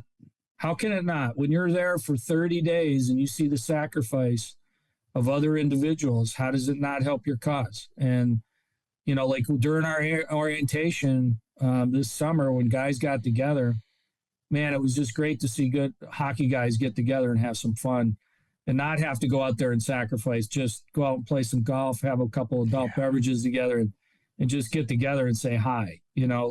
We forget how fun and how important that is in a short lifetime. It's probably not even a fair question for you, but I'm going to ask, because they were talking about it forever on NHL Network last night prior to the gold medal game. But like a guy like Jason Robertson, internally, how much do you go back and forth with a player like that who's having an unbelievable year, maybe a little bit down in recent years, but he's been unbelievable prior to that in his career, such a dynamic goal scorer? Was it that tough of a decision or no? I'd have to say there was so many conversations about it. That's how tough it was. It wasn't just the one. It was every conversation, right? You just keep coming back to the same people over and over saying, how can they help us? And what did that person do this week? And are they healthy? And what do you think they can provide? And it's just that. It's that simple. It's what can you bring? Is this person going to bring that every game? And at the end of the day, it's, someone had to be out at this point, right? We're talking a little premature on January 6th to say that somebody's completely out right now. Yeah. Yeah. It's a little unfair to the final conversation because I think there's a lot in this mix still as we get to February 7th when we take off. I love that you said that, because that's why, on the Canadian side, Sam Bennett, his comments could not have been better when he found out that he didn't make it, because Tom Wilson gets hurt. Now it's he still may end up going. So you can't fly off the handle and start going crazy when you don't make it. You got to be professional about it because it's not the official roster, right? The tournament doesn't start for several weeks. So Yeah, and I mean, I feel for Adam Fox, Yeah, who was no on our shit. Four Nation team, and Adam is a great defenseman, and he was hotly debated too, and it's one of those things that I still think some of these guys are still going to get there. Yeah. Like I know that Seth Jones went out a couple days ago, and now you got to track all these things. Like, and the question is, what is an injury? And how long does it last, and what are people going to be bringing into the tournament? So it's a tough call, and I don't think all the calls are done yet. Okay. How's the rink doing? Yeah, I was going to ask you that. Did you go over to Italy and look at it? We got to ask that question. God, I'm glad you brought that up. We got to ask that question. So Peter DeBoer has joined Oh, us. no shit. It's just so tough to have to talk about this. Like it's the Olympics, and we're talking about arena being finished. Like it's going to be done. The ice is in. There's going to be a test game happening here this week. So the MH2 where the women are going to play and some of the games is done. They've played on that already. It's just going to be an unfinished, they're going to be sweeping up sawdust as we go in, and, light sockets and stuff for not door handles aren't going to be on. I don't want to overplay it and say like this was, probably not the best of stories. And the conditions are like the ice conditions, the glass, all that stuff's going to be fine. There was too much made of the rink being short. We just played on an IHF sheet in the last Sweden. World Championships in Sweden, and we won, and nobody even talked about it. So it's a bit of a made up story. But I would say this, that, for me and from our side, from USA Hockey, and our mantra moving forward is this can't happen again. We're at the highest bar, the highest level, the highest standards, and we're talking about temporary structures and tents, and like this is not a circus. And that's our message. And I'm pretty sure they're hearing it very loud. And for everybody to hear it loud from my voice is we're not gonna take that anymore and expect, to have the greatest of, this isn't, like I said, it's not the circus, it's not a trapeze act. Like everything that we have to go to and the players have to go through, from anti-doping to all the things that they have to do in order to get into this. You would think that the standards were the highest, like we're going to the moon on an astronaut ship from NASA, right? That's all the stuff that these players have to do. And then you get there and this is what we're talking about. Like this, it's incredibly, I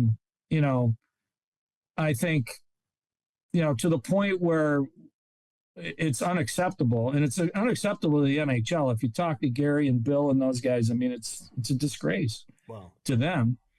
And we just can't, like we're talking about, we're talking about the highest level of hockey we're ever going to see maybe in our lifetime. And we just don't want to see anybody get hurt.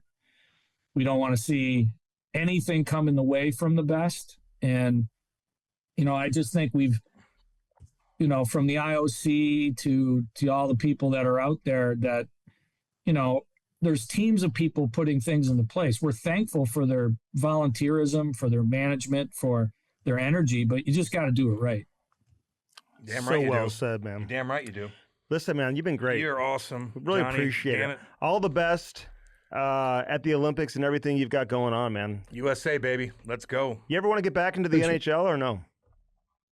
Well, I mean, I love what I'm doing. I love our country. I think I'm in the right spot at the right time. I mean, I don't look at it that way, like wishful thinking or getting back. I mean, it's the greatest league. It gave me so much. All I am is thankful to the NHL. And, I'll just say that, this has been a great ride. I think we're going to win the gold medal. I think we're going to come back with one of the best stories, and I'm just happy to be a part of it. Like sometimes you just got to be happy to go for the ride. No shit. I get you, man. Go make another. We're in the ride with you. Go make another Sports Center commercial. Yeah, do that. Please do. Thanks, man. I love it. Hey, All the Johnny, best, good man. luck to you. We'll be Yep. watching, man. Thanks a lot. Thank you, John. Thanks, sir. Take care. That was John Vanbiesbrouck. Yeah, baby. Good luck to him in USA Hockey. He's got a lot of responsibility. Big time. It's going to be a tough tournament. And they chose the right guy in Billy G and whatnot. Yeah, So for sure. And, I just, interesting how the process goes down. there's a lot of good players, man. He had a great career, Cam. Yeah, long career. Long career. Couple tilts, Yeah, I know. he Yeah, and he was damn good. was really good. Not a big guy. Mm-hmm. Not a big guy. But he was Has quick. his mark on USA Hockey. Yeah, Tell you that. his brothers were good. Everybody was good. Yeah, he very well spoken, and he just went to the finals twice. And he leaves New York, and they win. We haven't done the interview yet. We haven't done the interview yet, just so you guys know. We have to get him on right now. We're doing it right after this. So this is just the outro. We're just Cam's trying to telling be me how on. well spoken he is. I mean, He that's is- just. I listen to him. I know. It's Well, like, I've what are heard we other doing? interviews. He's that's very well not- spoken. Yeah. Yeah. But so we look We think forward he's to not talking going to to be him. today? No, he's going to be great. And we look forward to the Olympics, and obviously we'll have much more to comment on. And let us know, man. Yoink. Comment on his interview, and let us know who you want to hear from in 2026. Yeah, exactly. Give us your suggestion. Are you a former player who listens and you want to tell your story? Reach out to me. God, yeah. Pump your tires up, baby. Are you friends or a relative of a former player or a current player? And you say, hey, you should get this guy on. Like, let us know, man. Could be a coach, could Who's be a got a manager. good story that wants to get it out? Yeah. A lot of people just want to hide. I get that, but if there's a story that you want to get out, let's go. Let's hear your story. No doubt. Right? We're here for you. What are you looking forward to the most? Do you have a resolution in 2026? I need one. You don't have one yet? No, I need one. It could be chew, beer. Oh, God. You said that last year. No shit. You don't have a new one? I don't know. You don't listen to your resolutions I kinda- very well. I'm doing pretty good. I Okay, feel well, what do you want to do? like. Be happy. Okay. All right. Seriously, No, that's a good one. make enough money to where you're comfortable Okay. and happy. Firstform.com/Cam and Strick. Always use our link. Again, a big shout out to Christy and Nick Yeah. on your baby girl. We are very happy for you. And continue to support our friends over at First Form. Send us some of the products. And listen, if you send us a picture of what you ordered, you could be the listener of the month. And if that's the case, we're going to send you some autographed pucks that I will sign for you. And he'll sign for you. And Get you- you'll get a kick out of that. I can't got that. We'll get you that puck. But First Form, baby. Yeah, We are First Form. no doubt. Firstform.com/Cam time. and Strick. Yep. Blue Note Roofing, 314-920-5713. Siding, roofing. Fascia. He's out there on the roof right now, I guarantee it. Today's gonna be 60 degrees. He's working today. I'll tell Busting you his that. ass, boy. He's working today. I'll tell you Hope that you had right a good. now. I hope you had a good holiday, David Novak. Yeah, I we mean, love you you, homie. deserve it, man. Damn you right. deserve it. David Novak, man. Choose David Novak for all your roofing needs and gutters and siding and soffit and fascia All and of it. everything. All of it. Of course, True Float. These guys are unbelievable. True Float, truefloat.com. You can just check out their website or check out their Instagram page. Go there. All the information is there for you. TRU Float, Yeah. Canadians' finest. TRU, baby. Where are they from? Edmonton. Badass up there. No polar bears, according what Andy Oh thought my there was. God. But apparently there are. People were like chirping you about that. Oh, really? Yeah. Oh, really? They were chirping you. You sound even more dumb. True Float. Dumb. Don't say Why that. would Why you- would you say why that? would- because you Yeti? What? Yeti? Pussies? True Float. Shit kicking. Edmonton. No polar bears. Not even close. I'm heading up to Edmonton. Not even for 1,000 miles. I'll be in Edmonton later on this month, man. Looking forward to it. Maybe I'll 1,000 run miles into away. the True Float. 1,000 miles folks. away. That's where the polar bears are. I can't wait to go to Edmonton, actually. I'm looking forward to it and seeing that beautiful building. Oh, and that rink is incredible awesome. team, And you stay yeah. right there. I You know. walk right over. I know. I love Easy it. peasy. Easy. Do you walk even when it's super cold? You can get there's a little store over there if you want to go get your mind. Right next to it? Mhm. Get your mind right? Whatever. Get whatever you need. Boom. Okay, It's perfect. nice. I just love Edmonton. I know. What? Yeah, I love Edmonton. Edmonton takes a bad rap, dude. It's cold, man. I'm just saying. You know, it ain't that nice. Jesus Oh, Christ. okay, okay. The people are awesome. Yeah, I know. The people are awesome. True Float. Alberta. TRU Float. Alberta. Yeti. Pussy. True Float. Shite kicking right there. Let's go. Sparks Hockey, baby. Get that skate sharpener. What do you use? Half. Yeah, that's standard.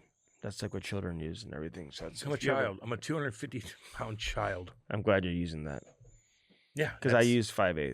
Is that Gives me a little extra speed. well? You turn hard. I can turn. Yeah, Spin off. like guys. Coochie. You're like the right-handed Coochie. We won't even see him in the Olympics, I know. but it's best on best. Best on best. Besides, well, the best. It's best on best, not including the best. Besides the best. But we love the Olympics. I would man. love to see that. Russia, Canada, Russia, Oh Sweden, my God, Russia, anything. USA. God, yeah. Does Ukraine have a team? I mean that. No. Does Kazakhstan? Yeah, they will. I don't. You know, Italy has a team. Do they? Somebody opens up with Italy. I forgot who they said the other day. I saw somebody scheduled. They open up against Italy. Good. I wonder who's on the Italian team. I don't know. Man, Yeah, Probably. not many people. they got a good power play though, from what I understand. I bet. Yeah, They're big. yeah. Forecheck hard. That's gonna be a tough one. Italy, baby. Sparks Hockey. Use the promo code Cam and Strick. It's going to save you more money than Black Friday and Cyber Monday. So get yourself a Sparks skate sharpener. It's the best investment you'll ever make. All right, 2026 is here. We're back in studio. So much more to come. And we'll be with you all year long. Can't wait. It's going to be a great year on the Cam and Strick podcast. Thanks for your support for everybody guys. out there. And continue to support our sponsors. See you guys. Until next week.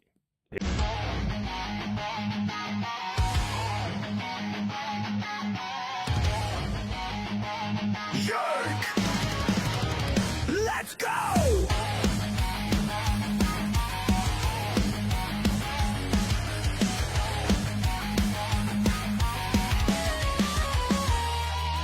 Cam's a shit kicker, 2 bombs in the lead. Soul Dragon Cougar's no time for fatigue. And he's a shit talker, stirring up the show. Never played a shift, but he's ready to go.